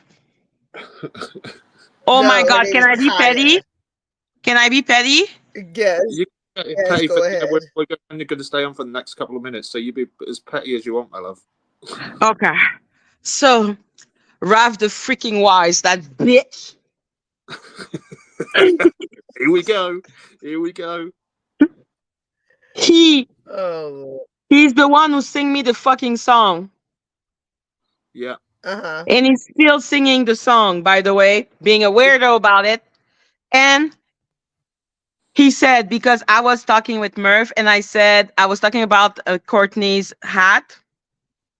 And I said, I think I said, and then I said, oh, Courtney's hat. And it was like, she said, she wanted to say, Ralph, you see, I am on her mind. I was like, what the fuck? Oh my God. You better watch that French. And then now, after that, he said, oh, but you know what? She looks fucking old. She looks like she's in her 40. And I've never heard that. People always say I look young. And you were really upset about it as well, Maggie, weren't you? Huh? I said, I bet you were really upset about it as well, weren't you? No, I was more puzzled. I know, I'm joking. I'm joking. I was like, what? By the way, have you seen some of these 20-year-olds walking around? Like, okay. They're so weird. They're so weird. And then he said and then he said that because I said that because I am in the light. I said, oh, now because when you're in the light, you're paler because there is light. But when you're in the dark, you're darker because it is in the dark. And then he was like, oh, she's 3 shades darker now. By the way, Maggie, I'm going to buy you the hat. I want that hat. I know. I'm going to buy it for you as an early birthday present. Seriously, but if I buy it, you're going to be wearing it all the time. Yo, how can you be 3 shades darker when you're in the light? Am I a vampire? I don't even like. Listen, they're so corny. I mean, Temper they're said so corny. he targeted Steph in one of his lives too. So he was talking about me. He said, "Okay, whatever. I don't care." Like, bro, he talked about you. What did that bitch say? Tell me. We're being petty. Like you did the good work for 3 hours and 20 minutes. Now it's my turn. My turn to be petty. So we're going down to my level right now. Okay. Temper go down. tell you. Go down. Tell you. Find the pettiness and you find it. Let's go. What did he say? Let's kill him. Temper.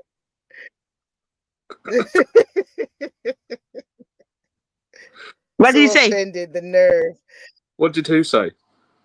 She said that Raph was talking about her too, and I'm not surprised. He's obsessed with us. That's what Temper said. I don't know. You know, I don't know because I don't even watch him, so I don't even know who it is. I just know the name because you guys said it. That's it. Oh, he targeted of his lives as well. Oh, I've just seen that comment. Of course, he's talking about you, and like he's not live on his channel. He has another channel that's called Atlas something. And like I said, he was like, well, you know, I am in your mind, girl. You know, no. I was like, what? You got to be worth it. I don't know who it is. Yes. You got to be worth it. Nah. Temper, what did he say? What did he say? Call him. I can't call him out, Kiora. I don't know what he said. But at the end of the day, no, we're gonna call him out. He's the worst. He's the worst. He's the worst. I already know we're gonna hate him together. Oh, so he said apparently he said Steph is one of the new you recruited to help gang on him.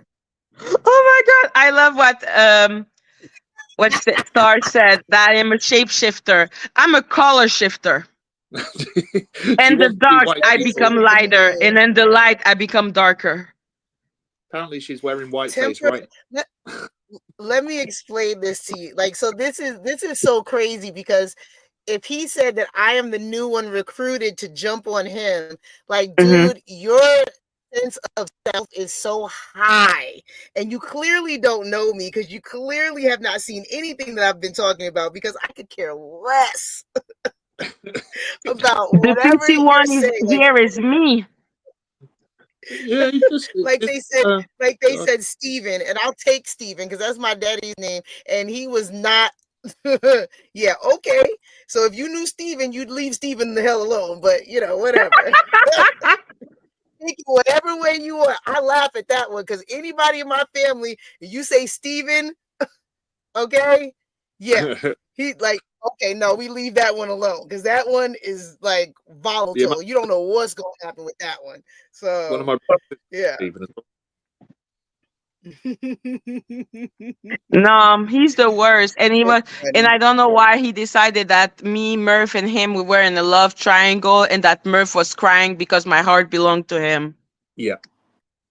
Yes. Because I got to be worth it. Nah, nah, nah. They are funny. People are funny. It's okay. It's like he okay. doesn't People know can that I would talk. prefer to literally jump on Murph than to even be near him. Fuck. Like I'll become a rabbit. Like Yeah.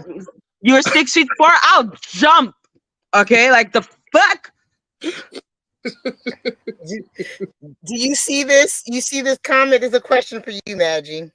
Question, Lol Maggie. There's an old children book called The Mouse and the Motorcycle. The mouse is named Ralph. Yo! Is the mouse at the end getting rolled over by a motorcycle? Because I'm down. Like I said, I've never been called. Nobody has ever said I looked older. Which was weird. Like I didn't know because I knew it was to insult me. But I didn't feel insulted. I really felt perplexed. Like yeah. So for those, just to repeat, for those in the side chat that are asking who we're talking about, there's another content creator called Ralph the White, and that's who we're talking about because he keeps going after Maggie and me and now Steph, and it keeps saying I don't even know what it is. So derogatory things about us while singing me a love song. While singing a song for her because he seems to think that she loves him. So he sings this song, you got to be worth it, now, now, now. But that song is a freaking love song, by the way. Because the song, it said, I'll give you the world. It's like... Oh, yeah. Michelle, exactly. Who? Exactly. Who? We don't know who Ralph this person the is. unwise. Ralph the dump. Ralph the weirdo. They're basically trying to go on his platform so that they've got content. That's what they're trying to do. Oh yeah, they keep on baiting me. Come, Maggie. Yeah. We got important stuff to do, but you know what? This is how we keep our balance, right? We've had a very heavy day today. And then right at the end, we bring Maggie on to bring the petty, bring the entertainment, bring the laughs as we go through these people who are corny and just want to talk mess. And we can laugh together like, you know what? It's okay. Like you can say whatever you want because we know at the end of the day, we have important work to do. So, whatever. But anyway, Maggie, back to you. Well, he's an asshole. Wreck-It Ralph. Who said that? Wreck-It Ralph. Yeah, it's Wreck-It Ralph, but Wreck-It Ralph is at least nice. Yeah. Wreck-It Ralph. That one is just a weirdo. He was pretty good. I didn't see Michelle here. Yeah, so we're ending it up with this and just taking it a little bit lighter. Everybody just lift their spirits a little bit. It's been very heavy. A lot's going on. We learned a lot, of course, with the transporting and the woman that was on the video that we learned, and how to speak to our children about the dangers of strangers and being abducted and how to keep themselves from being abducted, just giving some of the parents some information about that. So we've done a lot today, and we really appreciate everyone being here. We've done our reactions earlier today. We appreciate everybody that stuck around for that. And we just love the family that we built and the network that we have and everybody that's connected with it. I mean, everybody has their place on the tree, right? Nobody is the same. And that's what makes it so great because, we all work together. We were talking about you, Maggie, before you came on. And I was saying how, sometimes we can go onto a different platform, but they might not have the answers that we need or we're looking for. But the same way that you brought Ada to us and said, hey, I think you guys can help her a little bit better. And then we were able to get into at least contact with someone that I really do believe can help her, a lot more than even we could even try to help her, right? Someone that has some connections. That's what the network is about. That's what it's about. So, we appreciate everybody that's a part of it. And even if there's something that, we might not have, I can say, hey, Maggie, we might not have all the information on this. We might need you to, go over to Maggie and figure out whatever, or go over the Jag Shell, figure out whatever, Ronnie Bo or whatever, whoever, Natanya, and the prayer warrior side of everything. That's what makes it such a great just network, is that everyone can find a place. And I I just love appreciate the fact that you're saying that. something And so beautiful, of and course, I'm getting mauled by my dog. Sorry, that's why I was laughing. Not about what you. Because you see Steph being like, and the world is, and my dog is just like.